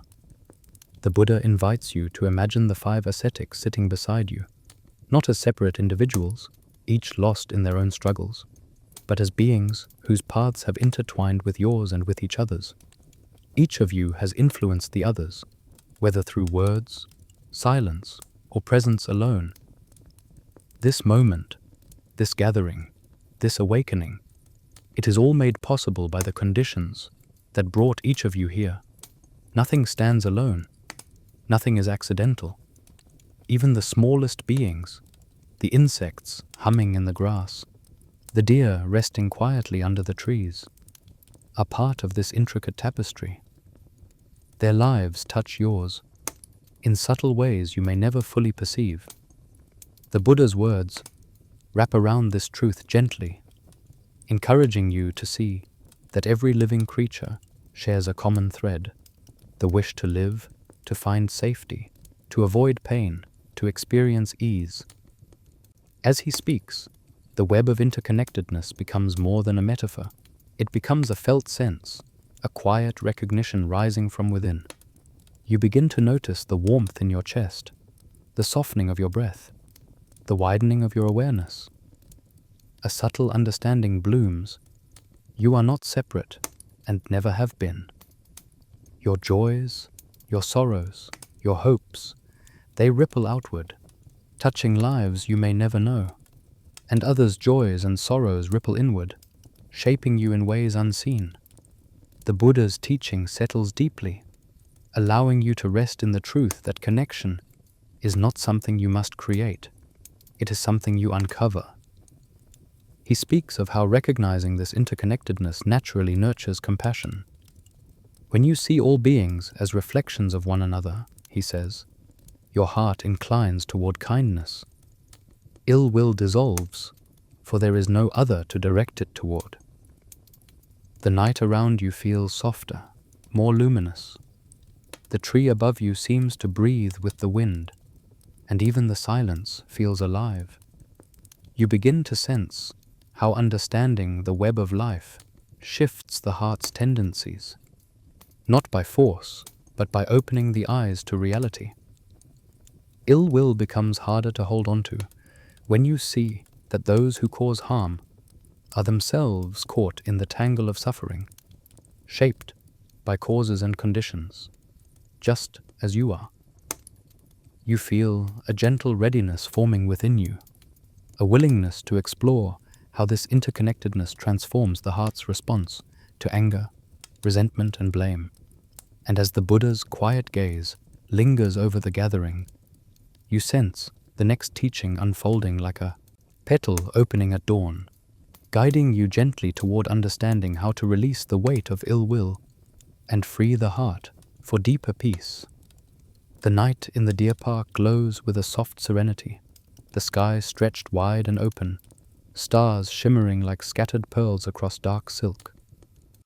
A delicate breeze moves through the clearing, brushing the grasses into gentle waves, as if nature itself is breathing in harmony with the gathering beneath the ancient tree. You sit quietly, feeling the lingering warmth of the Buddha's teaching on interconnectedness, a truth that has begun to settle in your chest like a calm, steady flame. Around you, the 5 ascetics sit in thoughtful stillness, each of them touched by the understanding that all beings are bound together in a vast and delicate web. The Buddha sits with the same unmoving tranquility, his posture relaxed and unwavering. When he speaks, his voice flows gently into the night air, warm like the glow of a lantern held close to the heart. When we see that all beings are connected, he says, we begin to understand that anger harms not only the one toward whom it is directed, but the one who holds it. His words settle deeply, carrying the soft gravity of a truth too often forgotten. He continues, describing anger as a fire, hot, consuming, and quick to spread. When anger arises, the Buddha says, it burns the one who carries it. It clouds the mind, tightens the heart, and obscures the truth. You picture this fire, small at first, then growing, feeding on thoughts and stories, consuming peace until only agitation remains. You recognize moments in your own life when this inner flame flared, moments when anger felt powerful but left exhaustion in its wake, like a storm that uproots trees but leaves the sky heavy and unsettled. But the Buddha's tone is not one of blame. It carries only compassion, as though he sees clearly how anger arises from pain, confusion, and unmet longing. Anger is not your enemy, he explains softly. It is a signal that something in the heart needs understanding. His voice offers comfort, reminding you that even difficult emotions deserve compassion. The problem is not the emotion itself, but how tightly we cling to it. He invites you to observe the sensations of anger, not to fuel them or judge them, but to see them as they are. Notice the tightening in the chest, he says. Notice the heat in the body. Notice the thoughts that arise, the stories that grow. As he speaks, you feel your awareness sharpen gently. You remember moments when your heart tightened, when your breath shortened, when thoughts spiraled, demanding to be believed. The Buddha guides you to view these experiences with curiosity rather than resistance. When you observe anger with mindfulness, he continues, you create space around it, and in that space, the fire begins to cool. The image of a fire losing its heat arises in your mind, a flame dimming as fresh air softens its intensity. You sense how this space, this gentle noticing, allows the heart to respond differently, with clarity rather than impulsiveness. The Buddha then speaks of understanding the causes of anger. Every being acts from conditions, he says softly. When someone causes harm, it is because they, too, are caught in suffering, trapped in fear, confusion, or craving. His words carry a profound tenderness, encouraging you to look beyond harmful actions to the pain behind them. This does not excuse wrongdoing, but it brings compassion to the one who feels anger and to the one who receives it.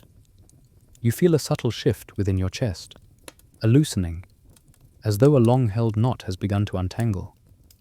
The Buddha's teachings reveal anger as something that can be met with kindness, something that can be understood and released rather than suppressed or indulged.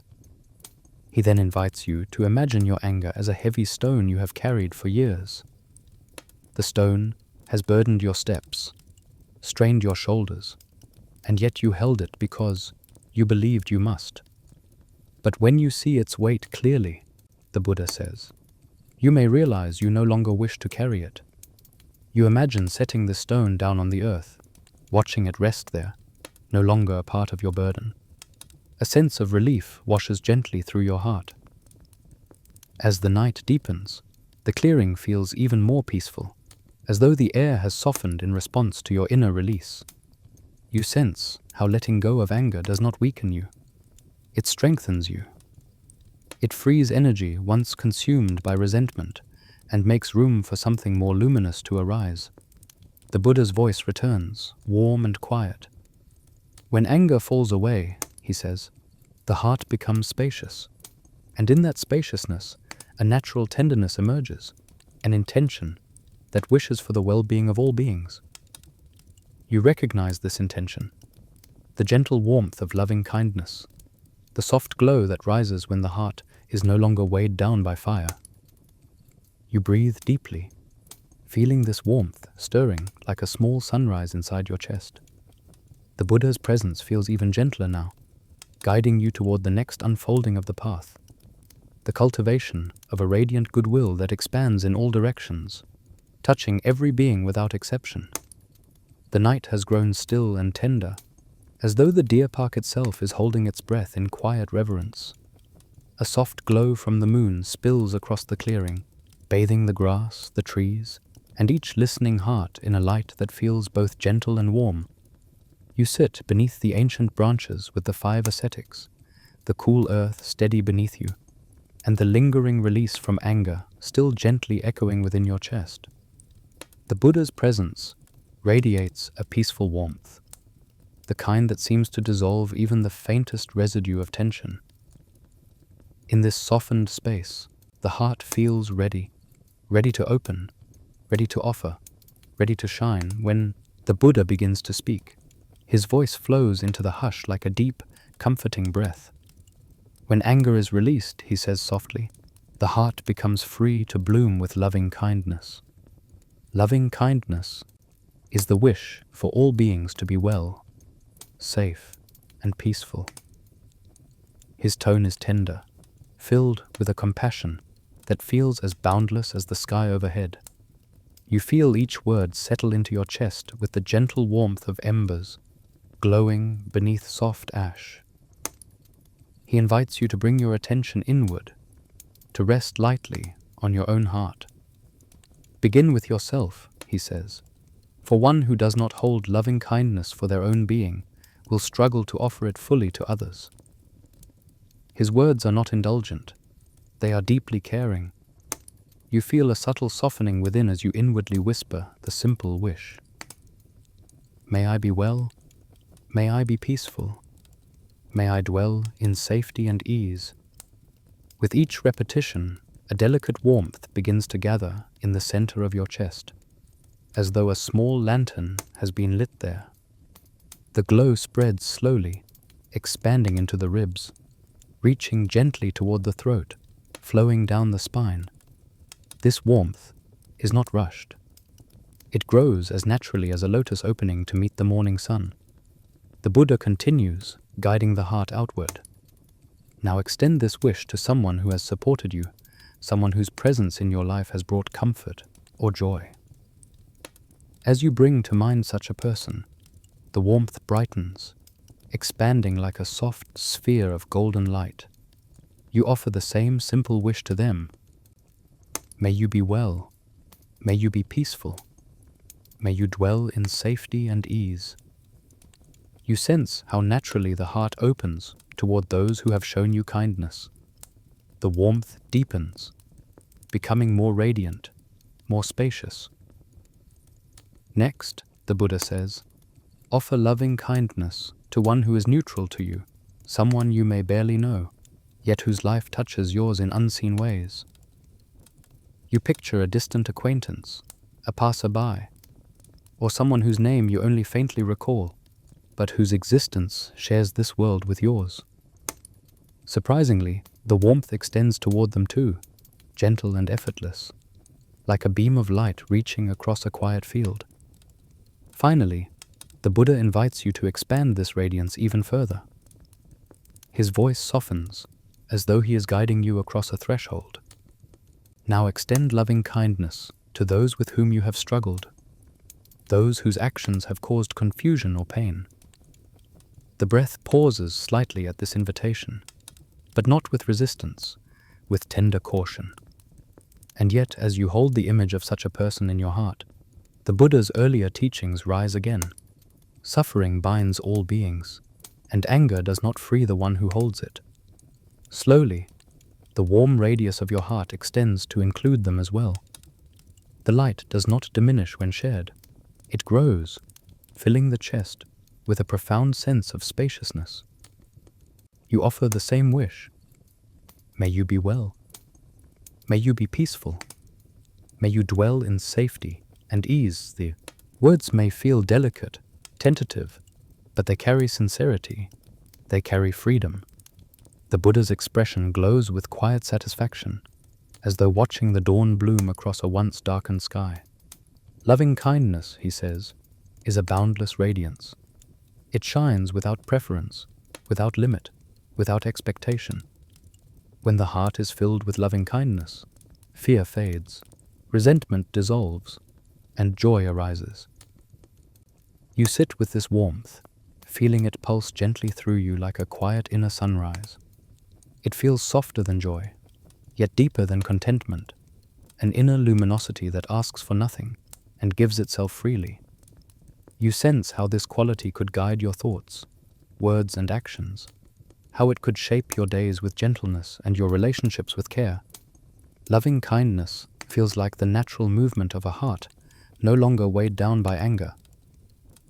As you rest in this radiance, the night air seems to shimmer subtly, as though the world itself is reflecting the light you have cultivated within. A gentle fullness expands in your chest, warm and open, reminding you that loving kindness is both a refuge and a gift, a way of being that heals the heart and uplifts all who encounter it. The Buddha's voice returns, soft as moonlight. From loving kindness, he says, another beautiful quality arises, a joy that celebrates the happiness of others, a joy that knows no envy, no comparison, no fear of loss. You feel a gentle curiosity awaken within you, ready to explore how this joy blossoms from the same open heart that radiates goodwill. The moon has climbed higher into the quiet sky, its glow spreading across the deer park in a soft blanket of silver light. The night air feels warmer now, infused with the gentle radiance of loving kindness that still lingers in your chest. The grasses sway softly, as if moved by an unseen rhythm, and the ancient tree under which the Buddha sits seems to hum with a quiet, living wisdom. You remain seated among the 5 ascetics, your heart spacious and open, warmed by the boundless kindness you cultivated only moments before. In this peaceful stillness, you sense that another tender unfolding is about to bloom.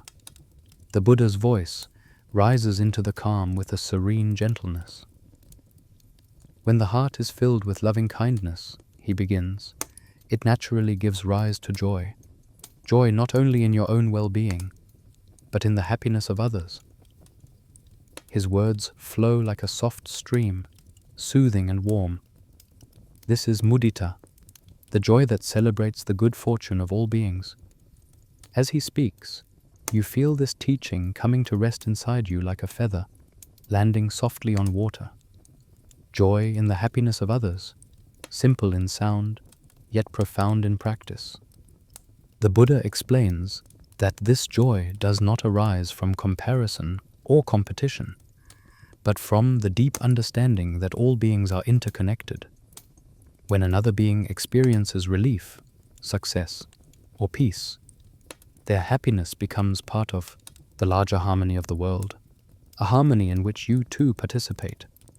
He invites you to bring to mind someone whose happiness has touched your heart, a friend who achieved something meaningful, a loved one who found peace after difficulty, even a stranger whose smile seemed to brighten an entire moment. Notice how naturally joy arises for them, he says. Notice how the heart lifts without effort, without needing anything in return. This joy is pure, unburdened, and free. As you reflect, a gentle warmth spreads across your chest, not unlike the glow of loving kindness.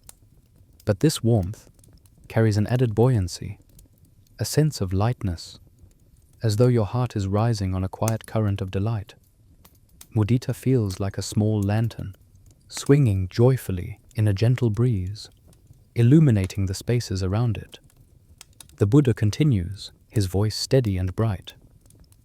When you rejoice in the happiness of others, you reduce the grip of envy, jealousy, and comparison.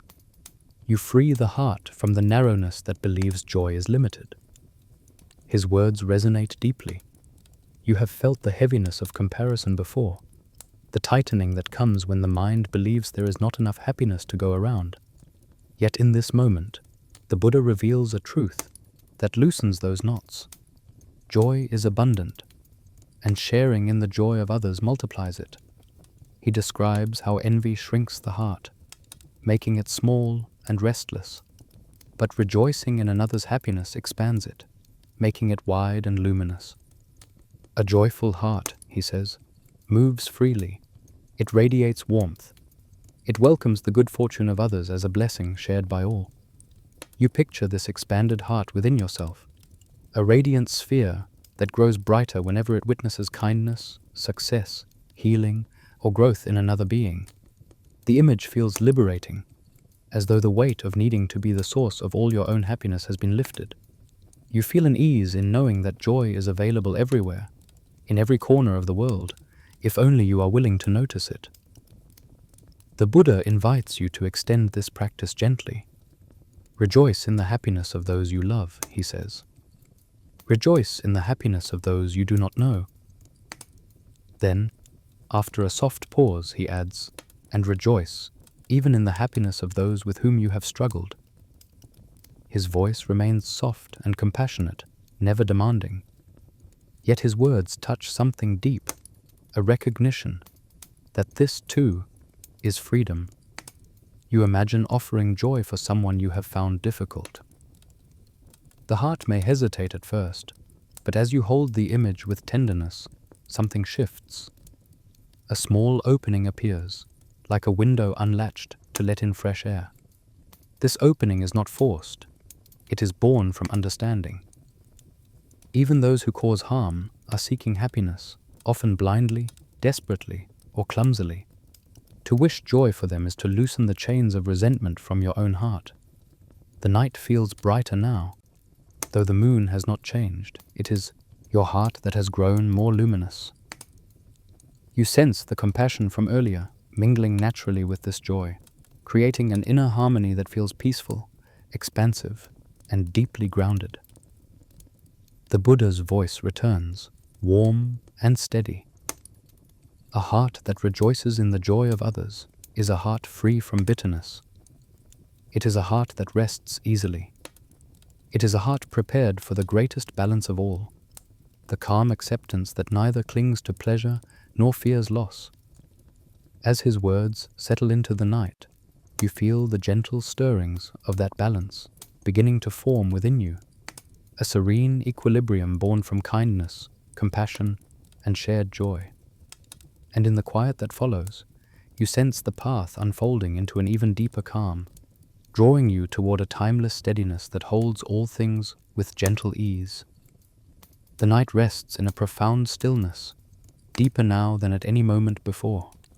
The deer park feels suspended in a gentle, timeless hush, as though every leaf, every blade of grass, every drifting breeze has settled into perfect alignment.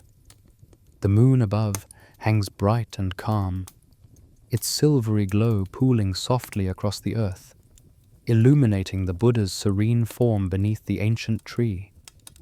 You sit quietly among the 5 ascetics, your heart still warm from the joy of celebrating the happiness of others. That buoyant glow lingers, yet something within you feels ready for an even deeper settling, an inner steadiness that can hold joy, sorrow, gain, loss, praise, and blame without wavering. The Buddha's voice enters this silence like a steady, soothing tide. When joy is cultivated, he begins, the heart becomes light. But for the heart to be truly free, it must learn to remain steady in all conditions. This is equanimity. His words spread gently through the clearing, their calm weight settling into your awareness. He describes equanimity not as indifference, not as coldness, but as a profound balance, a spacious stillness that allows the heart to remain open without being swept away by the changing winds of life.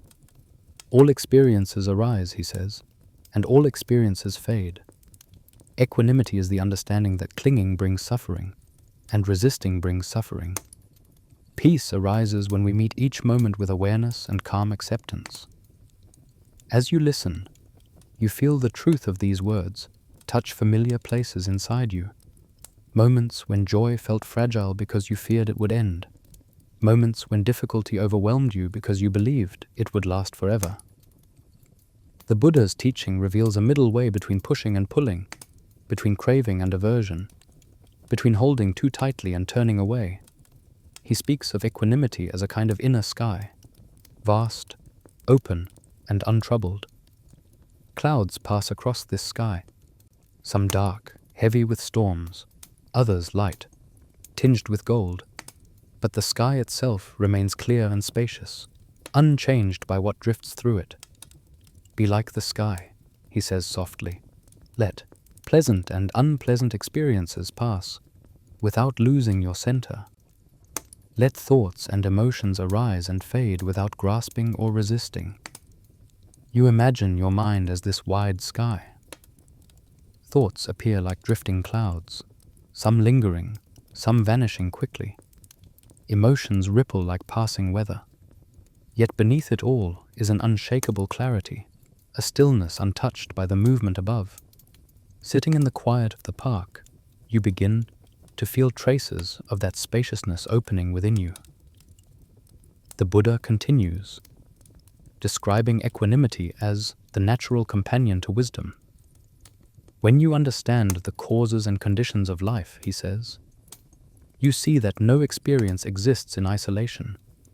No joy belongs entirely to you, and no sorrow arises without reason. This understanding softens the heart and steadies the mind. His voice remains gentle, encouraging, never demanding. He invites you to consider how often you have clung to what was pleasant, hoping to preserve it, or tightened around what was painful, hoping to push it away. These movements, he says, create tension within the heart, the very tension that equanimity dissolves. In the moonlit quiet, you reflect on times when emotions felt overwhelming. You recall moments of elation, fear, disappointment, or pride. Each one, once so vivid, has since shifted or faded. Nothing remained as it was. This realization brings a surprising calm, an easing of the subtle pressure you often place on yourself to control what cannot be controlled. The Buddha then guides you through a gentle visualization. Imagine your heart as a great mountain, he says. Winds blow across it, rains fall, snow gathers, the sun warms it, yet the mountain remains unmoved, steady and grounded. As he speaks, you feel your breath deepen. You imagine yourself as this mountain, solid, rooted, capable of meeting any weather with quiet dignity. A sense of inner grounding spreads slowly through your body. Your breath becomes steadier. Your shoulders loosen. Your chest opens. You feel the beginnings of an inner power that is soft yet firm, a strength that does not require force. The Buddha explains that equanimity does not deny emotion. It allows emotion to be present without overwhelming the heart. It is the ability to care deeply without losing balance, to love without clinging, to witness suffering without collapsing under its weight. This is the great peace, he says, a freedom that remains steady in all conditions. The deer park feels wider now, as though your awareness has expanded beyond the edges of your physical body. The spaciousness inside you mirrors the stillness of the night. A quiet confidence begins to form, confidence not in the world remaining unchanged, but in your ability to meet whatever arises with clarity and calm. The Buddha's voice drifts once more through the stillness. When the heart rests in equanimity, he says, it sees the truth of impermanence clearly, the rising and falling of all conditioned things. His words feel like a gentle hand guiding you toward the next unfolding understanding, one that lies at the heart of everything you have heard, the changing nature of all things, the truth that shapes the path of liberation. The deer park grows even quieter, as though the night is listening with full attention. A gentle hush settles across the clearing, and the moon's soft glow seems to deepen, illuminating each blade of grass, each branch of the ancient tree, each calm breath you take. You sit among the 5 ascetics, your heart steady with equanimity, your mind clear and open. The Buddha's presence radiates a serene clarity, like pure, still water, reflecting the sky without distortion. In this tranquil moment, you sense that the teachings are about to reveal something fundamental, something woven into the fabric of every experience you have ever known. When the Buddha begins to speak, his voice carries a profound softness, a compassion that seems to cradle the truth he is about to share. All things arise, he says gently, and all things pass away. This is the nature of impermanence. His words flow into the night with the calm certainty of a timeless river. There is no sorrow in his tone, no fear, only a steady illumination that invites you to look directly at the reality you have always lived within.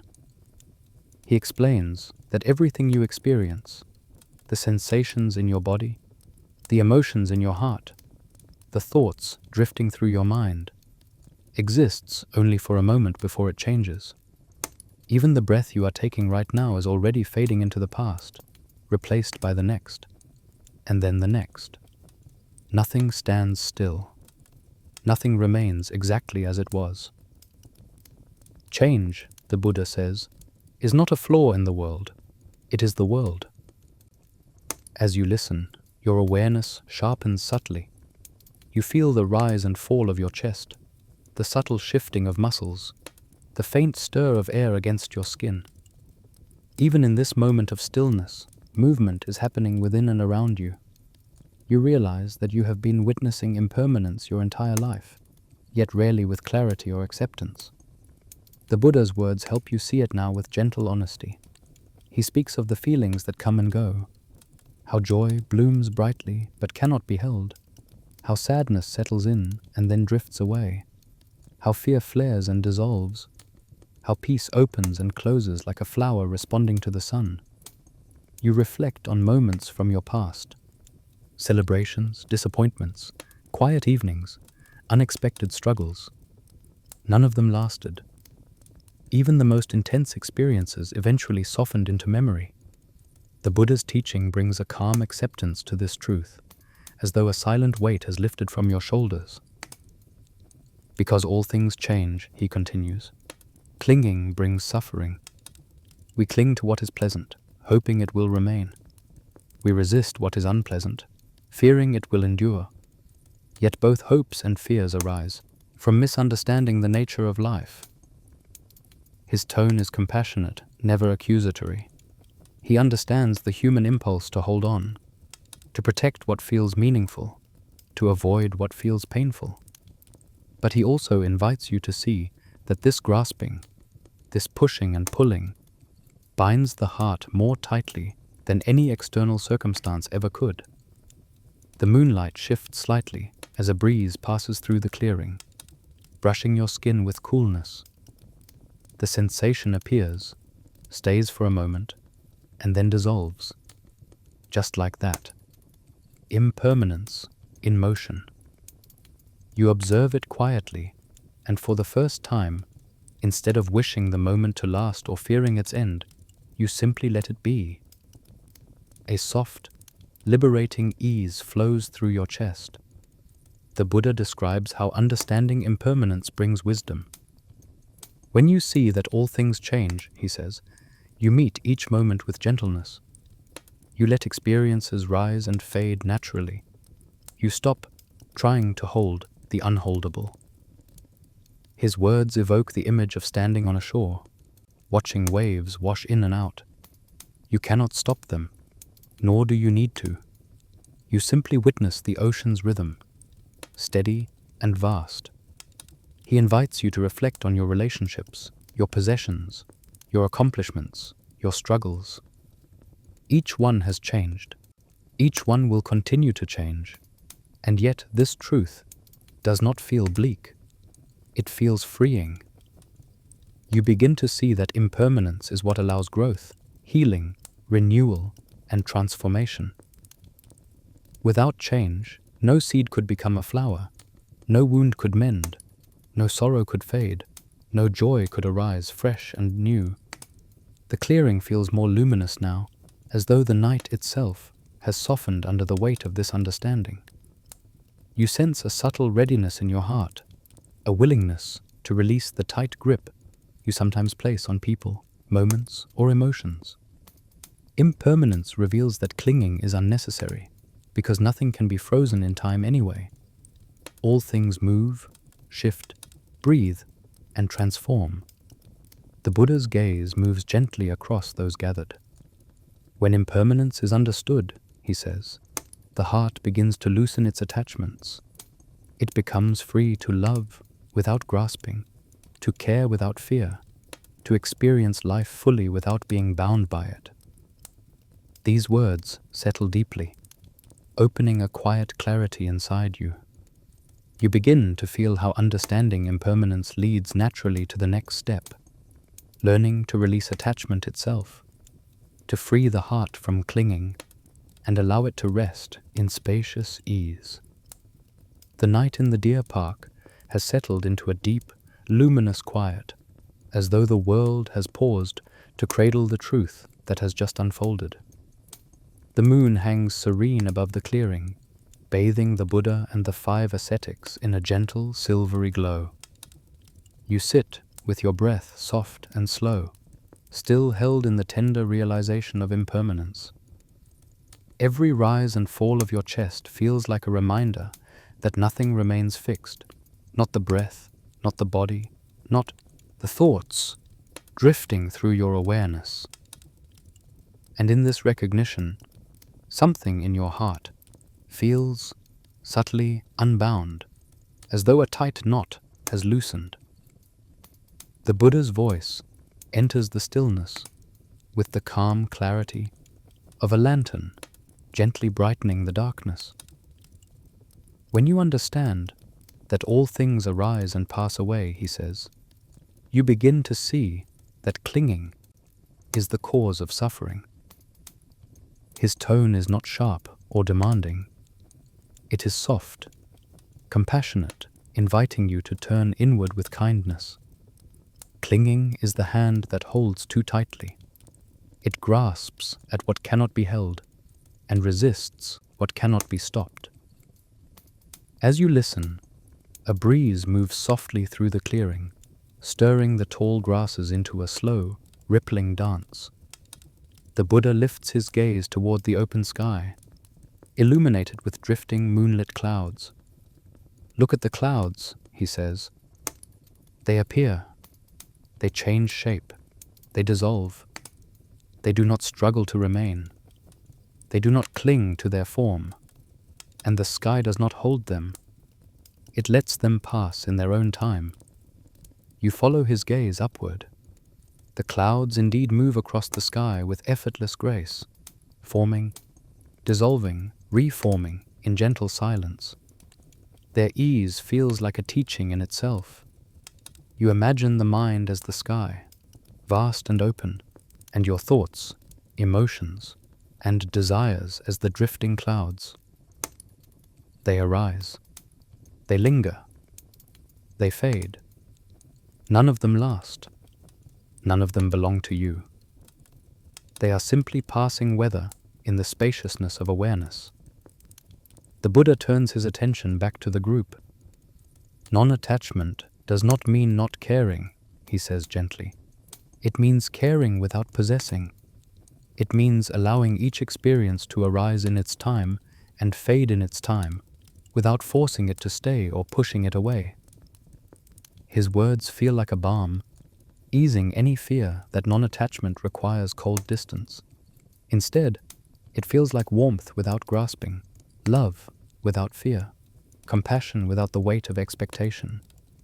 He explains that attachment takes many forms. We cling to pleasures, hoping they will last. We cling to people, fearing to lose them. We cling to ideas about who we are or who we should be. We cling to stories about the past or hopes for the future. And each form of clinging binds the heart tighter, creating tension where spaciousness could be. When you cling, the Buddha says, the mind becomes like a fist, closed, tight, unable to receive. But when you release clinging, the mind opens, like a hand extended in peace. You feel this truth inside yourself. You recall moments when you held too tightly, a hope that didn't unfold as you wished, a person you feared losing, a belief about yourself you struggled to protect.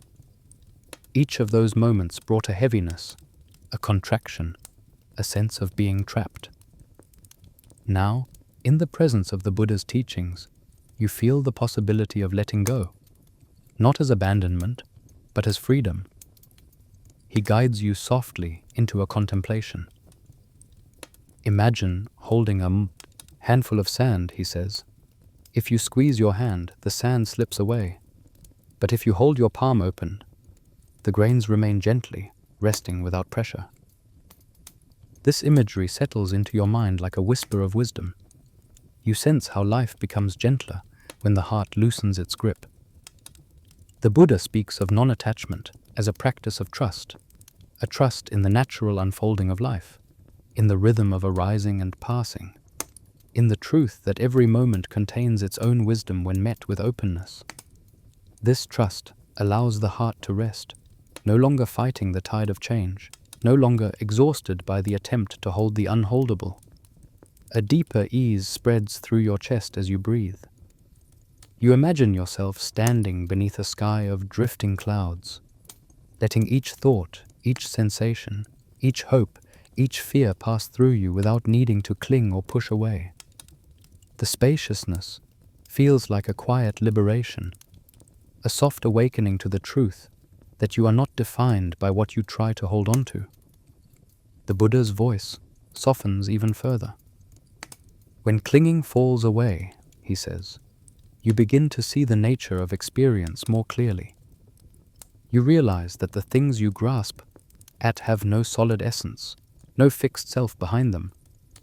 And just as experiences lack a permanent core, so too does the idea of a separate, unchanging self. These words settle with profound weight. You feel the path turning toward a deeper question, one that touches the very core of identity, the sense of I that clings, fears, hopes, and grasps. And in the spacious silence that follows, you feel a quiet readiness rising, to look closely at the nature of self itself, with the same clarity and gentleness that has brought you this far. The deer park lies in a deep, luminous calm, the kind that feels almost otherworldly, as though the night itself has opened into a vast, quiet expanse. Moonlight pours over the clearing in a soft, silvery glow, illuminating the Buddha's serene figure beneath the ancient tree. You sit among the 5 ascetics, your breath slow and steady, your heart still softened by the gentle release of non-attachment. A subtle spaciousness has begun to grow within you, like the first light of dawn spreading across an open sky. In this receptive stillness, the Buddha's presence feels even more radiant, as if preparing your mind for a truth that requires deep quiet to fully understand. When he speaks, his voice enters the night with exquisite gentleness. When clinging fades, he says, you begin to see that the one who clings is not a fixed being. What you call self is a collection of changing processes, arising, passing, shifting like currents in a great river. His words fall like soft rain, each phrase dissolving softly into the silence around you. He explains that what we usually identify as I or me is not a singular, unchanging entity, but a flowing interplay of body, feelings, perceptions, thoughts, and consciousness. Each component exists for a moment and then transforms. There is no solid core, the Buddha says, no permanent essence behind these changing processes. What you call self is a story woven by the mind, continuously revised, continuously shifting. You sit quietly with this teaching, letting it settle gently into your awareness. At first, the idea may feel unfamiliar, like standing on new ground. Yet as you reflect, it begins to make sense in a soft, intuitive way. You think of who you were as a child, who you were years ago, who you were even yesterday. Each version of yourself feels different, shaped by conditions, experiences, emotions, and thoughts that themselves have changed countless times. Nothing solid, nothing fixed. A flowing river, mistaken for a permanent form. The Buddha continues, his tone warm and reassuring. Seeing the illusion of a fixed self is not meant to unsettle you. It is meant to free you. When you believe the self is solid, you cling to its story, protect it, fear its loss, and suffer over its imagined boundaries. But when you see its fluid nature, the heart relaxes. Fear dissolves. Conflict softens. You feel his words, like a gentle untangling inside your chest. So much of life's pain, hurt feelings, pride, defensiveness, envy, fear, arises from guarding this fragile idea of me. Yet this me is like a sand sculpture on the shore, shifting with every wave, shaped by countless conditions beyond your control. Understanding this brings a sense of spaciousness, a quiet relief that enters the heart like a long-awaited exhale. The Buddha invites you to observe your own experience. Notice the body, he says. It changes, it ages, it responds to causes and conditions. It cannot be you, for if it were, you could command it not to change. You feel this truth in the breath moving through you, appearing on its own, fading on its own. Notice feelings, he continues, pleasant, unpleasant, neutral. Each one appears, lingers briefly, and disappears. They cannot be you, for you do not choose their arising or vanishing. You recall emotions that once felt overwhelming, yet eventually dissolved like mist in sunlight. Notice thoughts, he says, arising like sparks, drifting like leaves on a stream. They cannot be you, for if they were, you could stop them by will alone. You observe this even now, how thoughts come and go without invitation. Slowly, a picture forms in your mind, not of a solid self, but of a dynamic interplay, a dance of changing phenomena, woven together by awareness. You begin to understand that what you call I is more of a moment-to-moment unfolding than a fixed identity. And rather than feeling empty or unsettling, this recognition feels strangely comforting. If there is no fixed self to protect, there is less fear. If there is no rigid identity, there is more possibility, more softness, more freedom. The Buddha's voice grows, even gentler, like a comforting hand resting lightly over your heart. When the illusion of a separate, permanent self dissolves, he says, compassion naturally arises. For you see that suffering does not belong to me or them. It is simply suffering arising in a world of changing conditions. And just as you wish to be free from it, so do all beings. His words settle deeply within you, opening a quiet tenderness toward yourself, toward others, toward all beings, caught in this ever-shifting, ever-changing flow. The boundaries between my pain and their pain begin to soften. Everything feels more connected, more shared, more unified in its fragility and yearning. In this gentle clarity, the heart feels ready to turn inward again, not with harsh judgment or rigid expectation, but with kindness. For if the self is a flowing process, then compassion is not only something you offer outward, but something you must learn to offer inward as well. And as the night holds you in its quiet embrace, you sense that the next unfolding of the path will guide you into this tender landscape, the practice of compassion directed gently, lovingly, toward yourself. The deer park rests in a quiet so deep it feels like a gentle cradle, holding you and all who sit beneath the ancient tree in a profound stillness. Moonlight pours over the clearing in a soft wash of silver, illuminating the Buddha's serene form. Each breath you take rises and falls with unhurried ease, touched by the spacious understanding that the self is not a fixed entity, but a flowing, ever-changing process. In this softened awareness, something delicate begins to stir within you, a tenderness long forgotten, perhaps neglected, yet quietly waiting to be acknowledged. The Buddha gazes upon the gathering with warm, compassionate eyes. When he speaks, his voice carries a soothing fullness, as though each word is placed gently into the quiet night. Just as you offer compassion to others, he says softly, you must also offer compassion to yourself. Your own heart, too, longs to be free from suffering. His words feel like a gentle hand resting lightly against your chest. For a moment, you simply breathe, sensing how rarely you extend kindness inward. Perhaps you have often spoken softly to others while being harsh with yourself. Perhaps you have forgiven others easily, but held your own mistakes with tight, unforgiving hands. The Buddha's teaching begins to open a door inside you, inviting you to soften those inner edges. He continues, the heart that understands suffering does not turn away, not from others, and not from itself. His voice carries no trace of judgment, only understanding. Within you live wounds from the past, fears unspoken, regrets clung to, and sorrows tucked into quiet corners. These too deserve compassion. As you listen, memories flicker gently into awareness, not to overwhelm you, but to be seen with new softness. Moments when you felt inadequate, times you tried to be strong while hurting inside, words you said to yourself that you would never speak to a friend.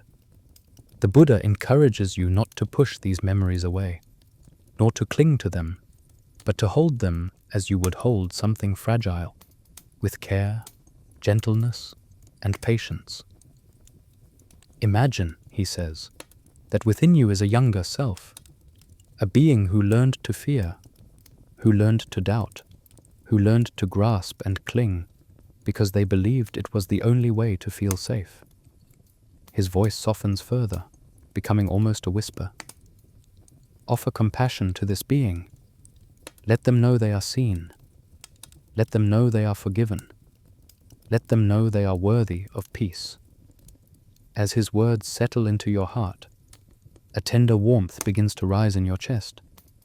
You picture this younger self, not defined by age but by vulnerability, a reflection of all the moments when you needed comfort but did not receive it. You offer them gentle words, perhaps silently. May you be safe. May you be free from harm. May you be held in compassion. The warmth grows, spreading through your ribs, your throat, your shoulders. With every breath, something tight within you loosens. An old knot, a forgotten ache, a silent expectation you placed upon yourself long ago.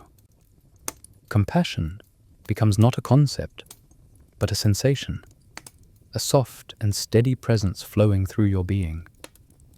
The Buddha continues with unwavering kindness. Self-compassion is not indulgence, he says. It is the recognition that you, too, are a being subject to impermanence, shaped by causes and conditions. You, too, deserve understanding and care. His teaching washes over you like warm rain, dissolving any belief that compassion must be earned. He explains that just as the illusion of self can lead to clinging, it can also create an inner harshness, an expectation that you must be more than you are, or less, or different. When you see that the self is a changing process, he says, you understand that there is nothing to perfect, nothing to defend, nothing to condemn. From this understanding, compassion arises naturally. You let this truth seep into your awareness. You begin to feel how much space exists within you, enough space to hold your imperfections without fear, your mistakes without shame, your suffering without resistance. This space is not emptiness, it is tenderness. It is the quiet recognition that you, like all beings, are worthy of gentle care. The Buddha invites you to place a hand softly over your heart, if only in your imagination. Feel the life within you, he says. Feel how it longs for ease, how it strives, how it grows. Offer it kindness, offer it patience. As you breathe, you feel a sense of relief. Not loud or dramatic, but subtle, steady, like the easing of a long-locked door. The compassion you offer yourself becomes a balm, soothing the inner landscape and preparing you for deeper clarity. The Buddha's voice returns to the stillness with a final, gentle note. When the heart is softened by compassion, he says, it becomes ready to rest in the most natural refuge, the breath. And in the quiet that follows, you sense the next teaching rising gently before you, the turning toward the simple, sacred act of breathing with awareness, allowing the breath itself to guide the heart toward profound calm. The night in the deer park seems to deepen into an even more exquisite stillness, as if every living being has paused to listen, not with ears, but with the quiet knowing of the heart. Moonlight bathes the clearing in a gentle silver glow, softening every outline and washing the earth in tranquility. You sit with the 5 ascetics beneath the ancient tree, your heart tender from the compassion you have just offered yourself. There is a subtle fullness in your chest now, a calm openness that feels ready, ready to rest, ready to receive, ready to breathe. The Buddha remains seated in serene composure, his posture effortless, his presence steady and luminous like a lantern in the dark. When he speaks, his voice rises into the cool night air with the softness of a passing breeze. The breath, he says, is the thread that connects your life to all life. It is both your refuge and your teacher. His words sink gently into your awareness, carrying the serene assurance of someone who has walked this path to its deepest truth.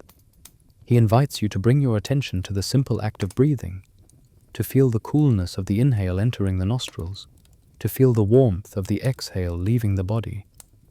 Let the breath be natural, he murmurs. There is nothing to force, nothing to change.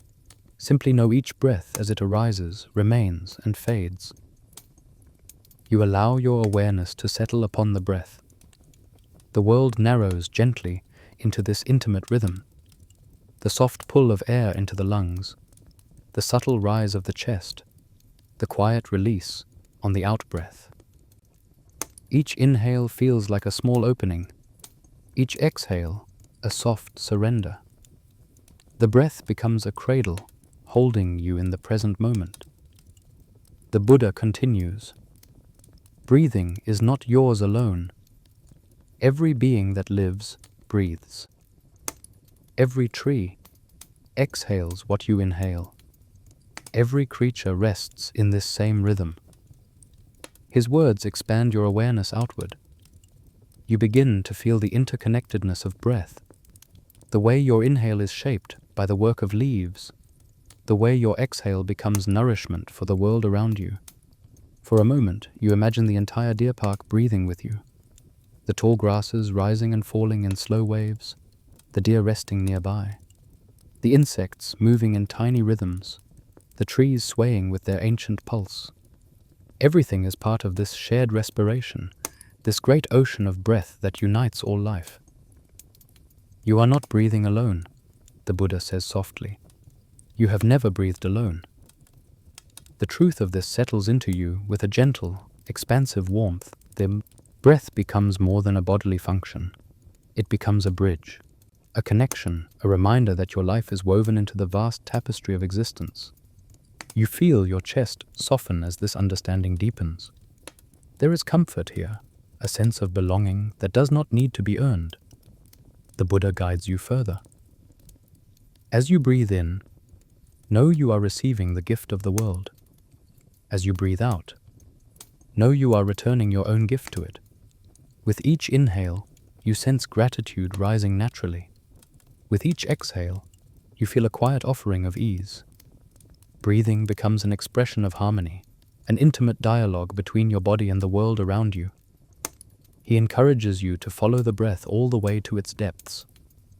Notice the pause at the end of each inhale, he says, a moment of stillness. Notice the pause at the end of each exhale, another moment of stillness. These pauses feel like doorways, tiny, sacred openings into something vast and peaceful.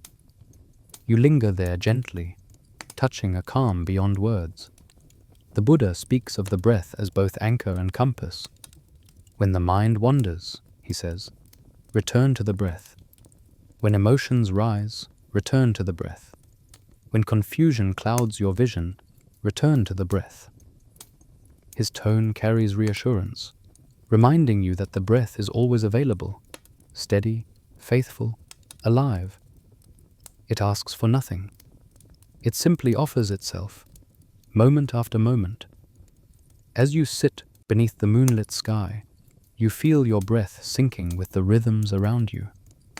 The cool air brushes your skin, the leaves whisper softly overhead, and the entire night seems to breathe with you.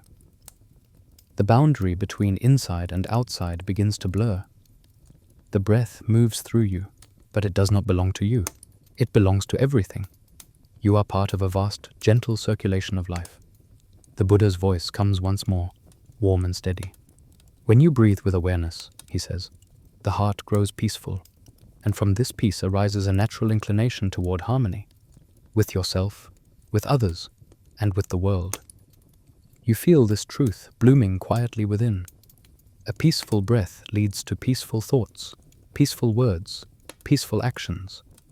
The breath becomes the foundation upon which a life of gentleness can unfold. As the night holds you in its calm embrace, you sense the path unfolding further. For when the breath is understood as a shared rhythm, the heart becomes ready to explore the ways this peace naturally expresses itself in daily life, through conduct that reflects inner stillness, kindness, and clarity. The moon drifts slowly across the sky, casting gentle pools of silver across the deer park.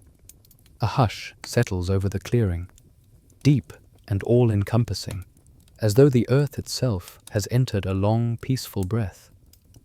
You sit beneath the ancient tree, your awareness still warm from the shared rhythm of the breath, the feeling that each inhale and exhale connects you to every living being around you. The Buddha's presence glows softly in the night, calm, grounded and steady like a mountain that has watched countless seasons pass. When he speaks, his voice carries the warmth of a soft lantern guiding your next step. Breathing with awareness brings peace to the heart, he says, and with a peaceful heart, your steps upon the earth can also become peaceful. His words ripple through you gently, settling into the quiet space that the breath has opened within. The Buddha rises slowly from his seat. His movement is unhurried, deliberate, and infused with a stillness that seems to echo through the air itself.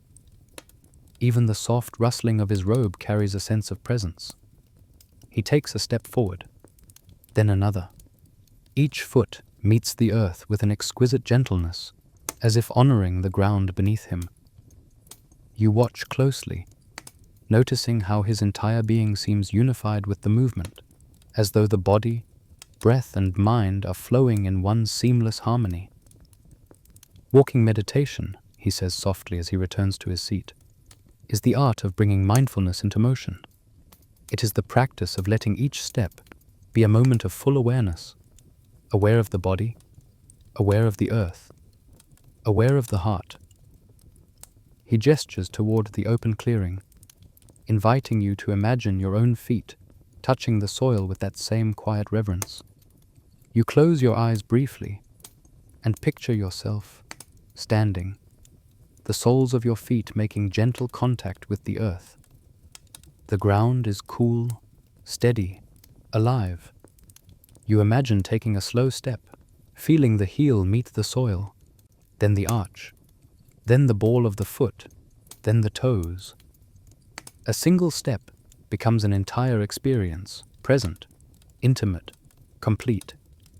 The thought alone brings a new kind of calm into your body. The Buddha explains that walking softly is not merely about slowness, but about awareness. When you walk with presence, he says, you feel the weight of the body transferring from one foot to the other.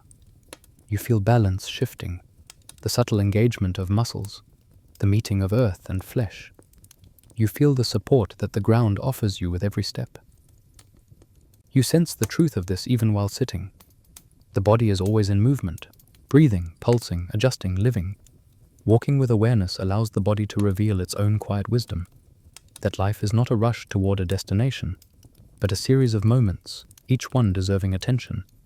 The Buddha continues, when your steps are gentle, your thoughts become gentle. When your feet move with care, your heart moves with care. In this way, walking becomes an expression of peace. His voice carries a deep tenderness, a reminder that peace is not separate from daily movement. It is something that can be carried with you everywhere, step by step. He speaks of walking as a way to honor the earth itself.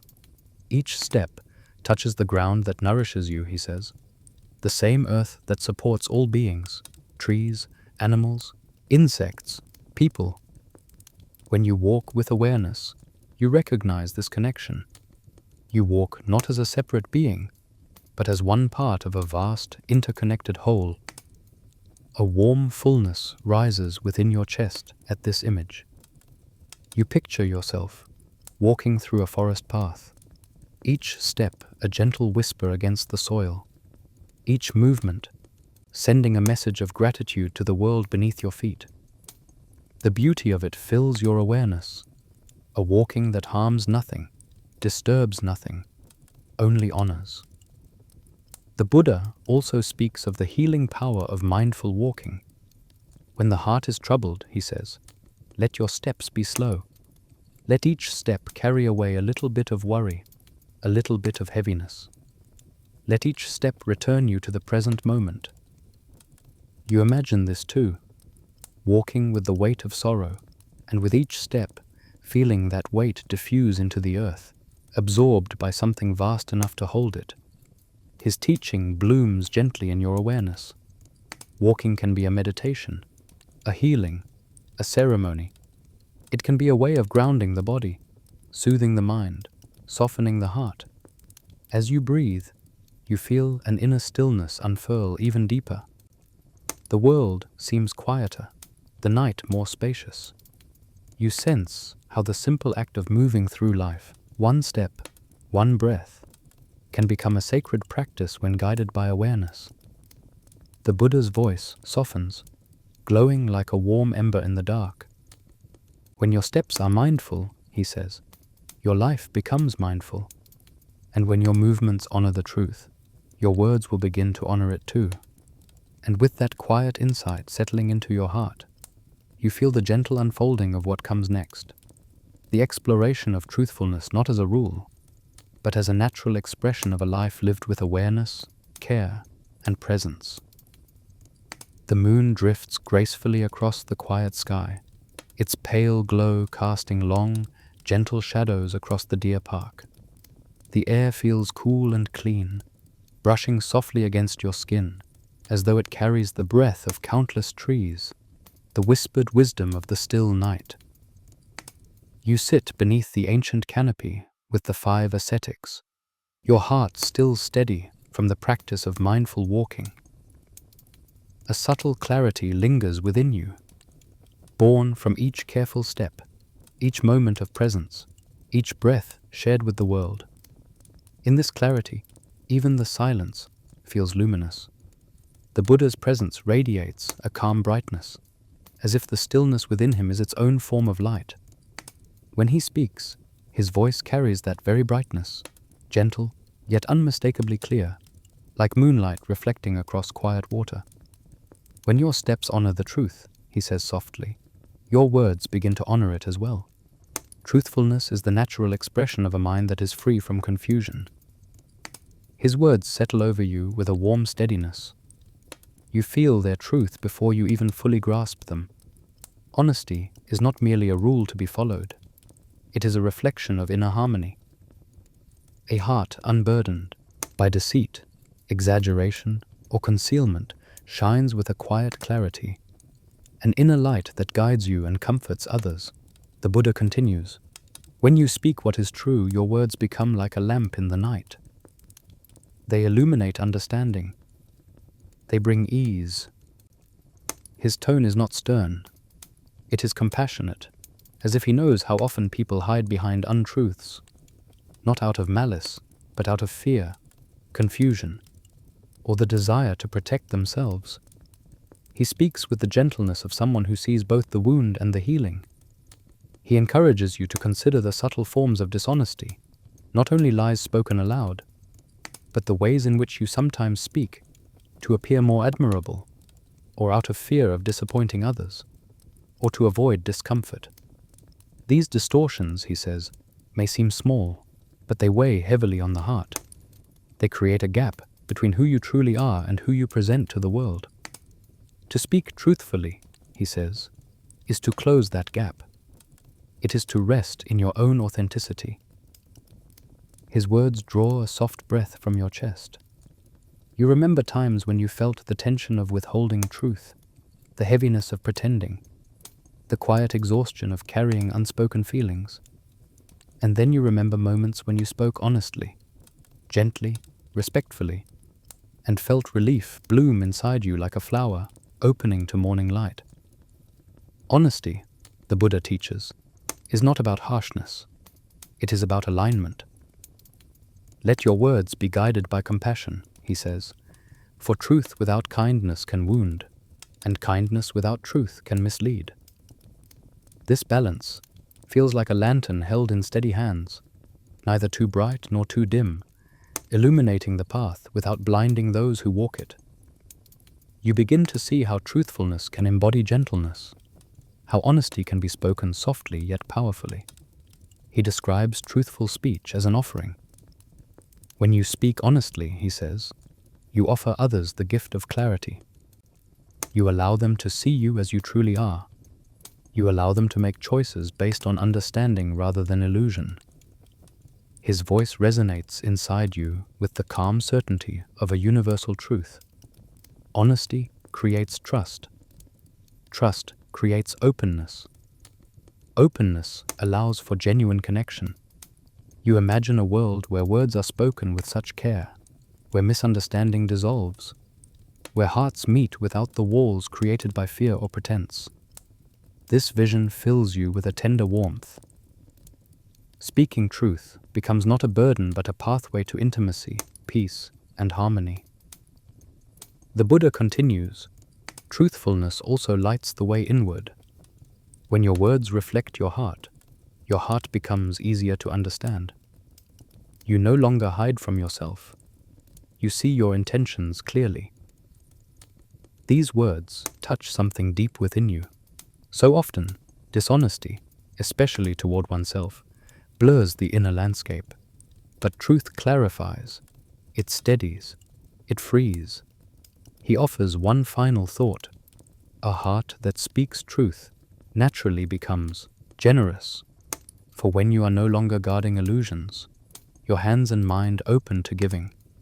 This insight settles over you like the gentle fall of dew. You begin to sense how honesty prepares the heart for generosity, how a clear, unburdened mind naturally wants to share, to offer, to give, without hesitation. When there is nothing to hide, there is nothing to protect. When there is nothing to protect, generosity flows.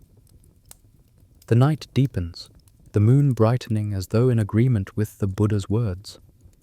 The truth feels alive in the stillness around you, warming your breath, steadying your thoughts. A quiet readiness grows within your chest. A readiness not only to speak truthfully, but to live truthfully, allowing your honesty to become the light by which others can see their way. And as this soft clarity settles into your heart, you feel the natural unfolding of what comes next, the gentle teaching on generosity, the opening of the heart's hands, the act of giving born from inner freedom.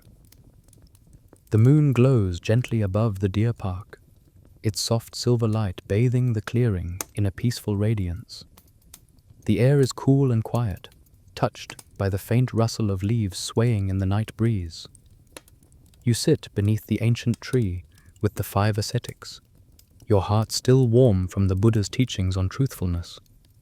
There is a soothing steadiness inside you, a sense that honesty has cleared an inner space, an open field within the heart, ready for something beautiful to grow. The Buddha's serene presence feels almost luminous in the moonlight. When he begins to speak, his voice carries a tender warmth, like a small flame glowing steadily in the darkness. When the heart becomes truthful, he says, it becomes free. And from that freedom arises generosity, the natural expression of an awakened heart. His words drift gently across the clearing, touching your awareness with the softness of falling petals. He explains that generosity, or dana, is not merely an act of giving objects. It is the willingness to share warmth, time, compassion, and presence. Generosity, he continues, is the opening of the hand and the opening of the heart. It is the understanding that true wealth is not what you keep, but what you offer with sincerity. You let his words settle. You feel how generosity is less about the object exchanged and more about the spirit behind it. A small act done with a full heart radiates far more power than a large offering given grudgingly. The Buddha's teaching brings to mind moments when someone gave you kindness without expecting anything in return. How those moments stayed with you, how they warmed you, how they softened your own heart. Such gestures, you realize, are treasures. The Buddha describes generosity as a practice that dissolves the illusion of separation. When you give, he says, you declare that another's well-being matters to you. You acknowledge that their happiness and your own are intertwined. His voice is gentle but carries a deep truth. Giving transforms both giver and receiver. It nurtures connection. It brings joy. He invites you to imagine offering something simple, a kind word, a calm smile, a moment of attention, to someone who is weary or burdened. Feel, he says, how the heart warms when it releases kindness into the world. As you imagine this, you notice a quiet glow rising inside you, a small but unmistakable sense of uplift. The joy of giving does not come after the act. It arises with the act, blooming at the very moment the heart opens. The Buddha continues, generosity loosens the grip of fear and craving. It teaches the heart that it has enough, that it is enough. His words illuminate something tender within you. How often has the fear of not having enough, Time, energy, resources, love, closed your hand, closed your heart. Yet in moments of genuine giving, those fears fall away. For a moment, you experience abundance, not in things, but in spirit. He explains that giving also cultivates humility and empathy. When you give freely, he says, you recognize the vulnerabilities of others and your own. You see yourself reflected in those who need help. This recognition softens the heart, strengthening compassion.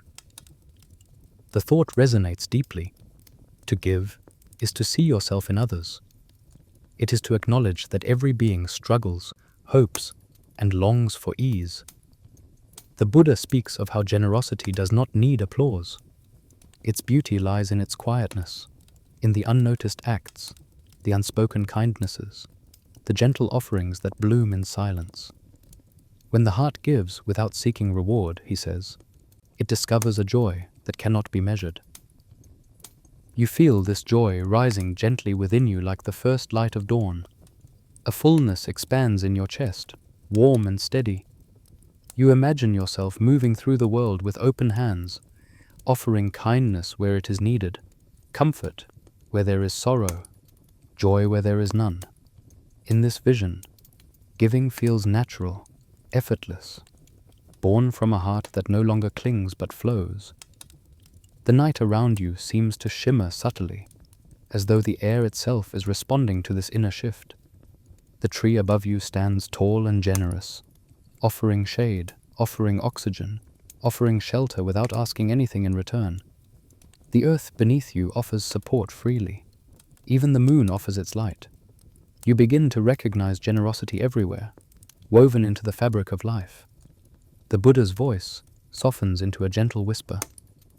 A heart that gives becomes light, he says, and a light heart is ready to meet all things with patience. His final words unfold in the clearing like the soft unfurling of a lotus petal. You sense their direction. The coming teaching is not simply about waiting. It is about a calm endurance born of understanding, a strength that grows when the heart is steady and unburdened. And as you breathe in the peaceful night air, you feel your heart preparing, ready to explore the quiet power of patience, the virtue that allows all things to unfold in their own time. The night in the deer park feels even more serene now, as though the earth itself has leaned closer to listen. A soft hush spreads across the clearing, and the moonlight drapes over the land like a silken veil. You sit beneath the ancient tree, the air cool against your skin, your heart still touched by the warmth of generosity. A gentle fullness lingers within you, as though each act of giving, imagined or remembered, has widened the space inside your chest. The Buddha's presence glows gently in the stillness, radiating the calm assurance of someone who understands the deepest workings of the heart. When he speaks, his voice carries the soothing steadiness of a long, gentle tide. Generosity opens the heart, he says softly. But to keep the heart open in all seasons, one must cultivate patience. His words settle like dew upon the grass, light, soft, effortlessly absorbed. You feel their truth at once. Patience is not passive. It is not resignation. It is a quiet strength, a peaceful endurance that allows the heart to remain steady, even when the winds of life blow unpredictably. The Buddha explains that patience is the ability to remain present with difficulty without tightening, without fleeing, without reacting in haste. It is the space that allows understanding to grow. When discomfort arises, he says, do not rush to push it away. When joy arises, do not rush to cling to it. When confusion arises, do not rush to escape it. Patience allows each moment to unfold naturally. You let these words sink into your awareness. You remember times when impatience caused suffering, when you wanted something to happen sooner, or wished a painful moment would end, or felt overwhelmed by circumstances you could not control. In those moments, the heart felt small, tight, agitated. But the Buddha's teaching reveals that patience expands the heart, giving it enough space to hold life exactly as it is. He gestures gently to the world around you. Observe the trees, he says. They do not rush to grow. They do not grasp for the next season. They allow the rain to fall, the wind to blow, the sun to shine, the leaves to drop. Their patience becomes their strength. You look toward the surrounding trees, their tall trunks glowing softly in the moonlight. Their quiet endurance feels like a lesson written in living form. The Buddha continues, patience protects the heart from anger. When you pause before reacting, you give yourself the chance to respond with wisdom instead of impulse. His tone is kind, as though reminding you that patience is not simply restraint. It is compassion. Compassion for yourself, for your limitations, for the slow unfolding of growth. He speaks of the patience required in relationships, the patience to listen deeply, to understand another's suffering, to allow space for healing. When you practice patience with others, he says, you acknowledge that every being is walking their own path, shaped by their own causes and conditions. You allow them the time they need to grow. His voice carries the tenderness of someone who sees the struggles of all beings and wishes to ease their burdens. Then he turns the teaching inward. Patience with yourself, he says gently, is the highest form of compassion. His eyes soften. Your mind will wander. Your heart will ache. Old habits will arise. This is not failure. It is the nature of the mind. His words settle into you like a warm blanket. How many times have you judged yourself harshly for not changing fast enough, for stumbling, for feeling emotions you wished you did not feel? The Buddha offers another way, patience as a form of healing. He encourages you to notice the small shifts in your own practice, how awareness deepens slowly, how kindness grows gradually, how wisdom unfolds step by step. A flower does not bloom at once, he says. It opens petal by petal, each in its time.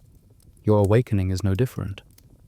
The imagery blooms gently inside your mind, a quiet reassurance that the heart's unfolding cannot be rushed.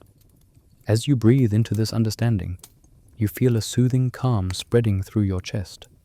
The pressure to become something, to fix everything, to reach the next stage begins to loosen. Patience invites you to be fully here, exactly as you are, without forcing the heart to grow faster than it is ready to. The Buddha's voice softens further, flowing like a tranquil stream. With patience, he says, even suffering becomes a teacher. You learn resilience, you learn tenderness, you learn how to meet difficulty with a steady, compassionate heart. His words illuminate something deep within you, the realization that patience does not remove hardship. It transforms your relationship to it. The moonlight glimmers as a soft breeze passes through the clearing, ruffling the grass in gentle waves. The world feels spacious, open, balanced.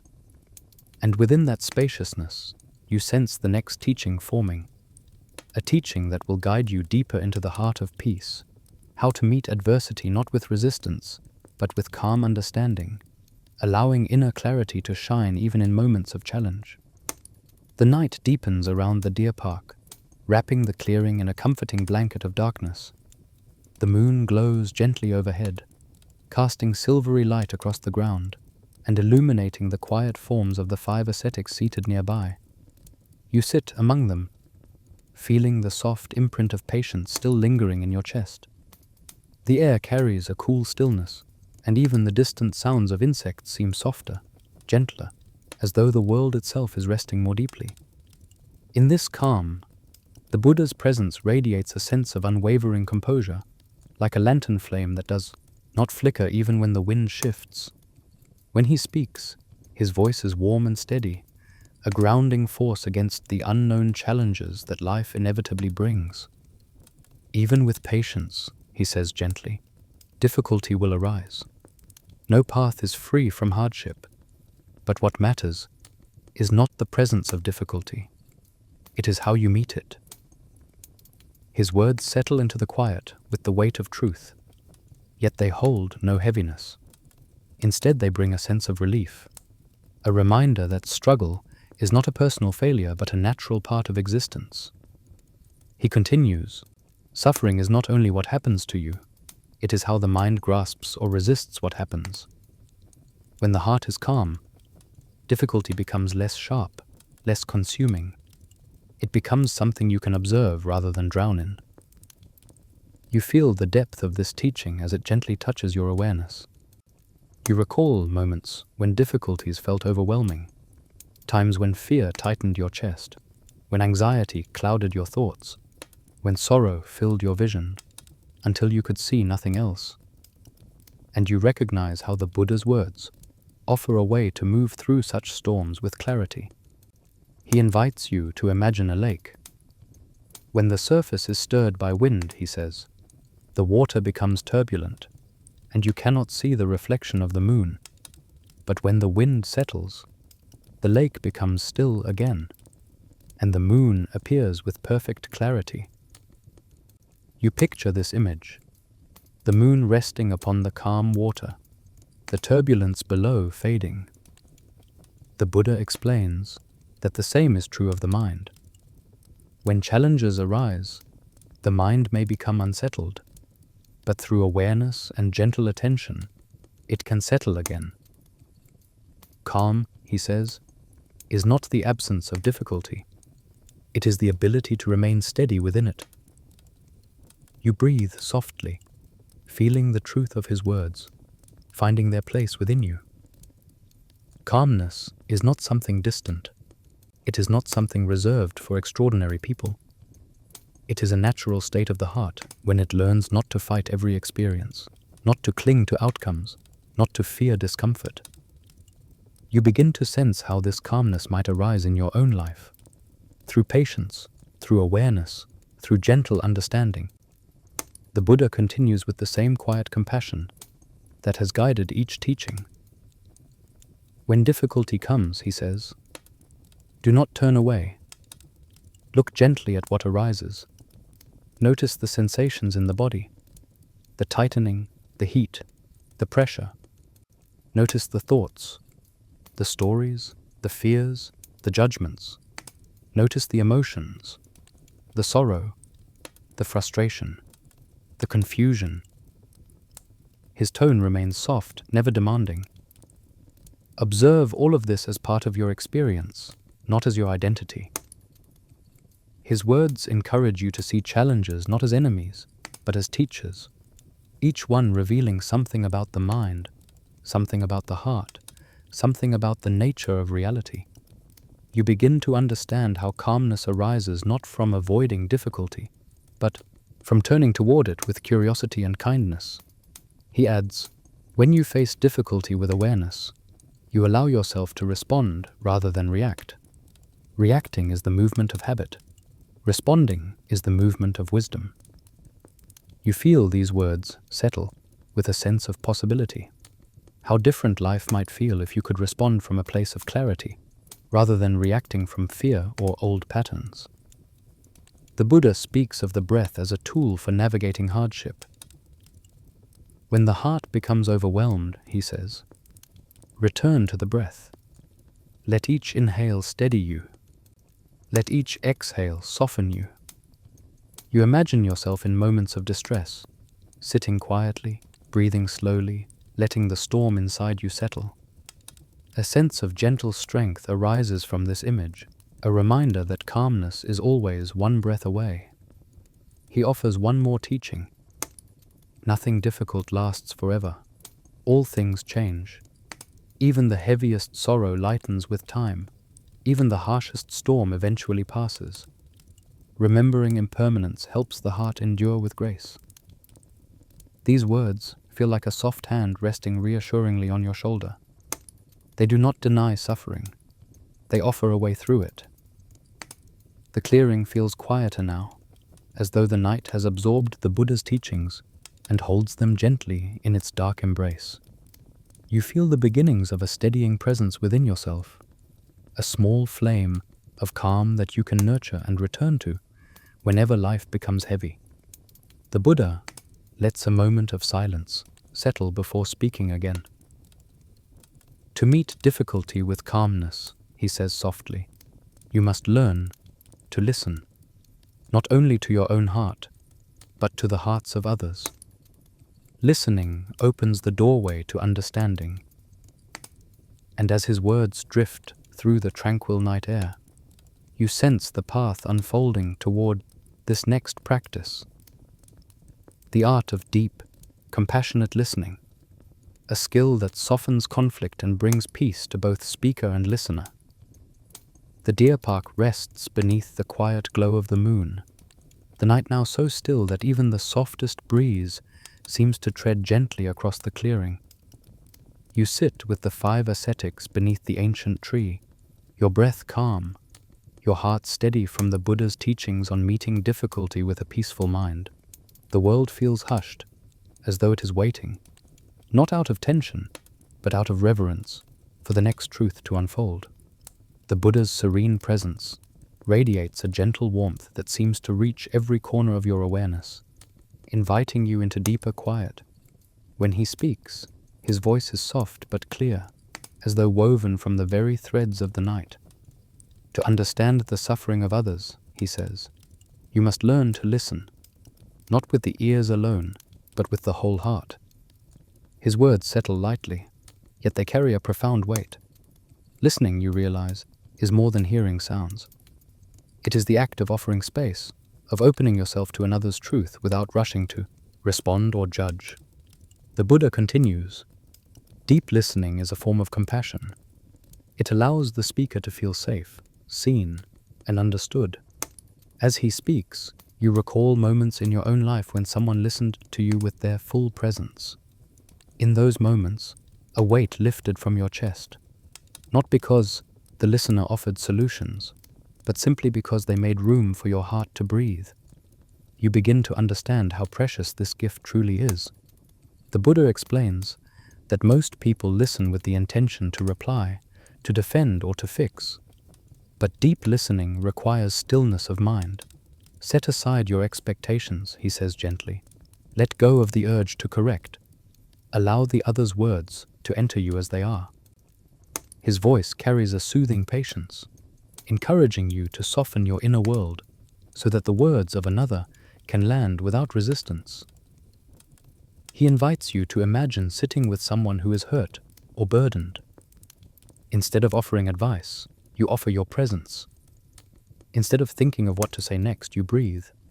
You look into their eyes, not to analyze them, but to assure them you are here. You listen not only to their words, but to the tremble in their voice, the pauses between breaths, the feelings beneath the surface. In your mind's eye, you witness how their shoulders ease, how their breath deepens, how their heart slowly untangles simply because someone is truly holding space for them. The Buddha smiles softly, as though knowing this understanding has begun to root in you. When you listen deeply, he says, the other person feels your compassion. They sense that they do not need to hide, and in that safety, their own wisdom can arise. You feel the truth of this, how often clarity emerges only after sorrow or confusion has been spoken aloud. He explains that deep listening also transforms the listener.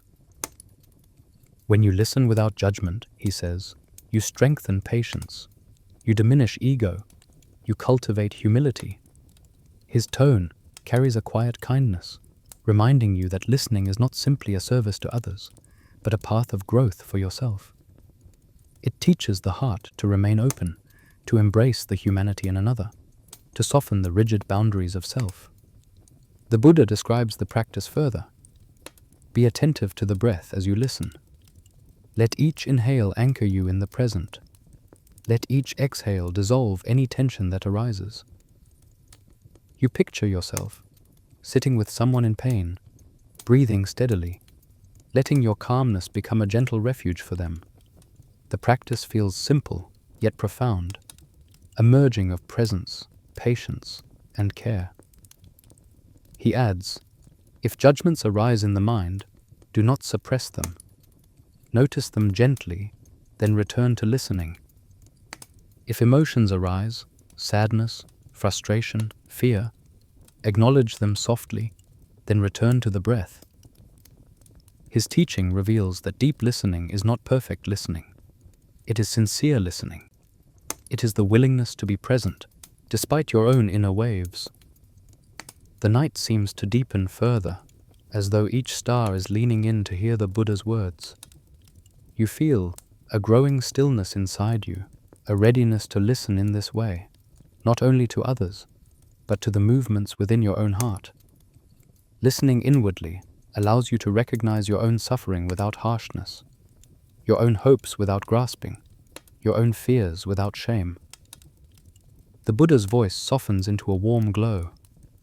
When listening is deep, he says, misunderstanding dissolves.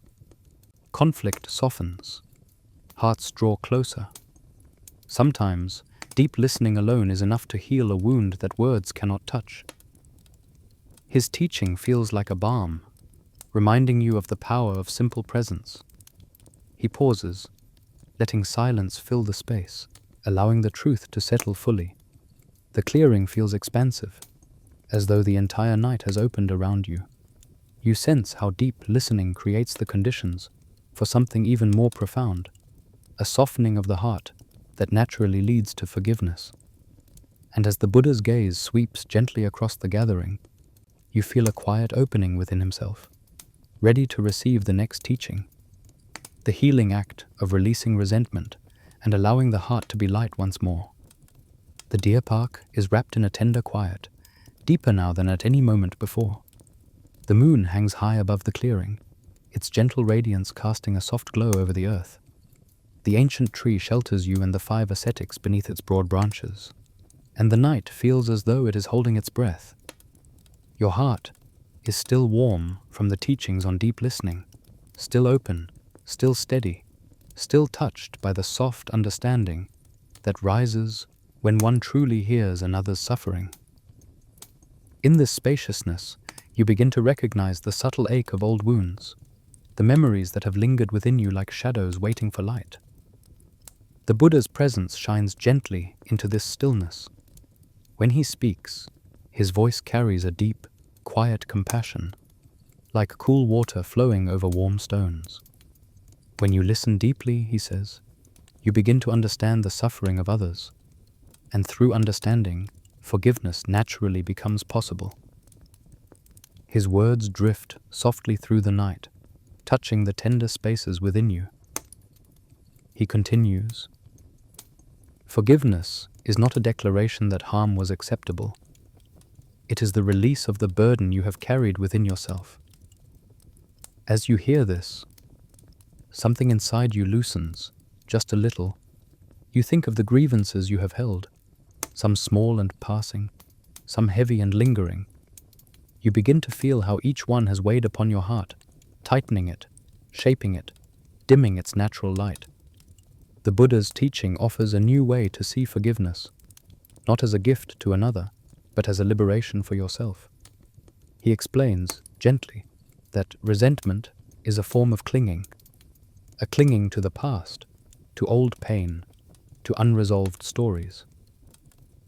When you hold anger, he says, it harms you more than it harms the one who caused it. It burns in your heart long after the moment has passed. You feel the truth of this, remembering moments when resentment clouded your clarity, when anger felt like a fire you could not extinguish. Listening to the Buddha, you begin to sense that forgiveness is the water that cools the flame. The Buddha invites you to bring to mind someone who has caused you pain, not to reopen the wound, but to see it with compassion. Look deeply, he says. See that their actions arose from their own suffering, their own confusion, their own fear. He does not excuse wrongdoing, but he reveals its roots with gentle clarity. When you see the causes, your heart softens, not in denial of the pain, but in recognition of shared humanity. He continues, Forgiveness does not mean forgetting. It means releasing your grip on the story that binds you. These words feel like a gentle breeze, stirring through your chest. The story of harm can become a cage, he explains, but forgiveness opens the door, not for the other person, but for you.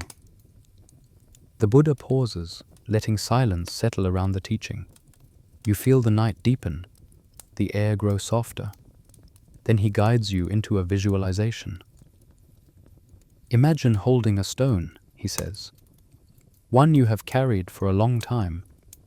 It represents your resentment, your hurt, your anger. The stone appears easily in your mind, its weight familiar. Feel its heaviness, he suggests. Feel how it strains the arm, how it narrows your world. For a moment, you hold the stone in your imagination, sensing the burden you have carried. Then the Buddha speaks softly. Now imagine placing the stone upon the earth. Let the ground take it. You do not need to carry it anymore. You picture your hand opening, the stone leaving your grip, the earth receiving it without judgment. A soft exhale rises from your chest, as though a subtle pressure has finally released. Forgiveness, the Buddha explains, is not instant. It is a practice of gentle letting go, moment by moment. The heart may cling many times, he says. Each time you soften. Each time you release again. Each time you choose freedom. His voice carries the assurance of someone who understands the fragile beauty of slow healing. He also teaches that forgiveness extends inward. You have harmed yourself in ignorance, he says kindly. You have spoken harshly to yourself, judged yourself unfairly, carried guilt longer than needed. Forgive this as well. These words touch something deep, a quiet tenderness, a recognition that you too deserve the release of compassion. You feel the heart soften further, expanding gently, like a blossom opening under moonlight. The Buddha speaks once more, his voice warm and steady. When forgiveness arises, the heart becomes light. It becomes spacious enough to hold wisdom. It becomes open enough to receive the fruits of the path. His words reveal the gentle direction of the next unfolding. Forgiveness is not the final step. It is the clearing of the soil, the softening of the ground, allowing insight and peace to grow without obstruction. As the night surrounds you in its serene embrace, you feel this inner spaciousness widening, preparing you for what the Buddha will share next, the beautiful harvest that grows from this path of awareness, compassion, non-clinging and gentle release, the fruits that reveal the deep meaning of all these teachings. The deer park seems to shimmer beneath the moonlight, as if the night itself recognizes the soft liberation on settling into your chest. The gentle release, brought forth by forgiveness, still echoes inside you, lightening the heart, loosening old knots, making space for something new and luminous to arise. The air feels warmer now, tender as a quiet embrace. The 5 ascetics sit in peaceful stillness beside you, their faces softened with understanding, their breaths calm and steady. Under the ancient tree, the Buddha radiates a serene presence, as though the wisdom of countless lifetimes rests gently in the calm of his expression. When he speaks, his voice drifts through the night like a soft, steady stream. When the heart releases its burdens, he says, it becomes clear. When clarity arises, peace follows, and from peace, compassion grows. His words flow easily, like petals floating on water. You listen with a heart more open than before, ready to receive the deeper fruits of the path he now describes. He continues, the noble path is not a quick journey. It unfolds slowly, like a lotus rising through mud toward the sun. Yet with each step, generosity, patience, understanding, compassion, the heart begins to transform. As he speaks, you imagine the lotus, its roots deep in murky waters, its petals unfolding one by one. It does not hurry. It does not struggle. It simply follows its nature, opening to the light. The Buddha explains that through steady practice, the mind becomes like clear water, able to reflect truth without distortion. When the mind is calm, he says, you see things as they are, not as they appear through the fog of craving or fear. This clarity feels like a lantern in your chest, illuminating everything it touches.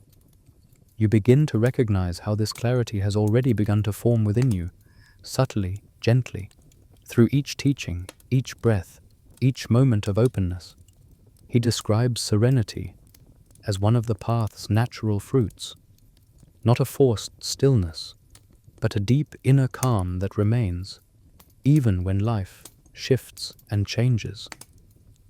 Serenity, he says, arises when the heart no longer clings to what it cannot keep, nor resists what it must face. It is the peace of a mind that trusts the flow of life. His voice feels like a gentle tide washing across the shores of your awareness, easing the last traces of tension from your body. You sense this serenity now, a quiet fullness in your breath, a steady warmth spreading through your ribs. It does not deny difficulty. It simply lives alongside it, untroubled by the winds of impermanence. This, you realize, is the beginning of true balance. The Buddha then speaks of compassion, the radiant flower that blooms when the heart is freed from self-centered longing. When you understand your own suffering, he says softly, you understand the suffering of others. And from this understanding arises a natural wish for all beings to be free. Compassion, he explains, is not pity or sorrow. It is the steady, courageous desire for well-being, for yourself, for others, for all beings in the vast web of life. You imagine your heart widening even further, reaching outward like ripples in a calm lake. The warmth within you extends not only to those you love, but to strangers, to those you struggle with, even to those who have never known kindness. Compassion becomes a light that shines in all directions, unfettered and boundless. The Buddha teaches that another fruit of the path is wisdom, the quiet, steady understanding that arises not from intellect alone, but from direct experience. Wisdom, he says, is seeing the nature of all things, their arising and fading, their causes and conditions, their impermanence, their interbeing. His voice carries the soft weight of truth. You feel how wisdom is not an achievement, but a natural unfolding, a gentle opening of the eyes of the heart. He goes on to explain that wisdom and compassion are inseparable. Wisdom without compassion is dry, he says. Compassion without wisdom is blind. Together, they form the wings of awakening. His words generate a warmth inside you, a sense of harmony, of completeness, like two currents meeting to form a single powerful river. The night around you feels almost luminous now. The air vibrates with quiet understanding, with a sense that the teachings have woven themselves into the fibers of your awareness. You feel lighter, clearer, more connected to the gentle rhythm of existence. The fruits of the path are not distant promises. They are already blooming within you, subtle petals opening. The Buddha lets the silence grow for a moment, then speaks with a warm, gentle tone that seems to embrace the entire clearing. These fruits, he says softly, are not the end of the journey. They are the beginning of living with an awakened heart. You sense the truth in this. Awakening is not a moment. It is a way of being, a way of walking, speaking, breathing, and loving with clarity and peace. The path continues, endlessly unfolding with each breath, each step. And as the quiet settles around you like a gentle blessing, you feel the approach of one final teaching, a closing illumination that will gather all the truths shared beneath this moonlit sky into a serene and heartfelt conclusion. The night in the deer park has grown impossibly still, as though the world itself has paused to cradle this final moment. The moon hangs high, luminous and serene, spreading its soft light through the branches of the ancient tree under which you sit. The earth feels steady beneath you, warm with the memory of the teachings that have unfolded here, teachings that have opened your heart, softened your breath, and illuminated your understanding like lanterns gently glowing in the dark. Around you, the 5 ascetics rest in a calm so deep it seems to merge with the stillness of the night. You feel the vastness of this moment, a spaciousness that stretches from your own heart to the far reaches of the quiet sky. The Buddha sits in tranquil composure, his presence radiant with a peace that feels boundless and timeless. His posture is ease itself, his expression soft and clear, as though he is gazing not only at you, but through you, toward the very essence of all beings. When he speaks, his voice enters the night with a tenderness so profound, it seems to dissolve every remaining trace of tension within you. You have heard the teachings, he says softly. You have listened with an open heart. Now let these truths rest gently within you. His words feel like a blessing, like warm light, brushing across the chambers of your heart. Every lesson, every insight, every gentle unfolding of the path seems to gather within you, forming a quiet constellation of understanding. He continues, let the seeds planted here grow in their own time. There is no need to hurry. There is no need to force. As the lotus blooms when conditions are right, so will wisdom bloom within you. The simplicity of this teaching washes over you like a soft tide, easing any lingering pressure to grasp, to achieve, to reach some imagined point of completion.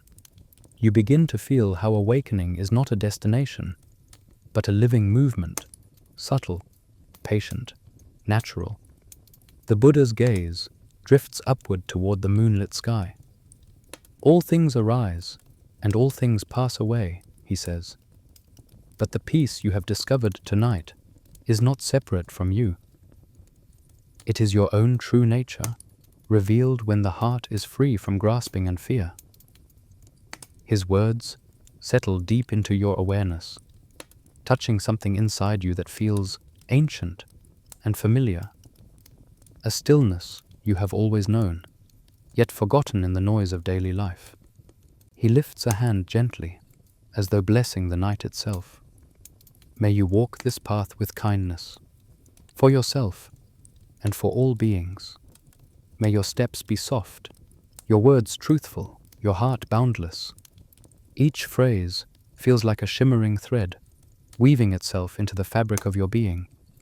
You sense the sincerity in his voice, the depth of compassion that underlies every word he offers. The Buddha then speaks of courage, a quiet, steady courage that arises from clarity and love. May you meet each moment with a calm and open heart, he says. May you find strength not in force, but in understanding. May you face difficulties with patience, knowing they too will pass.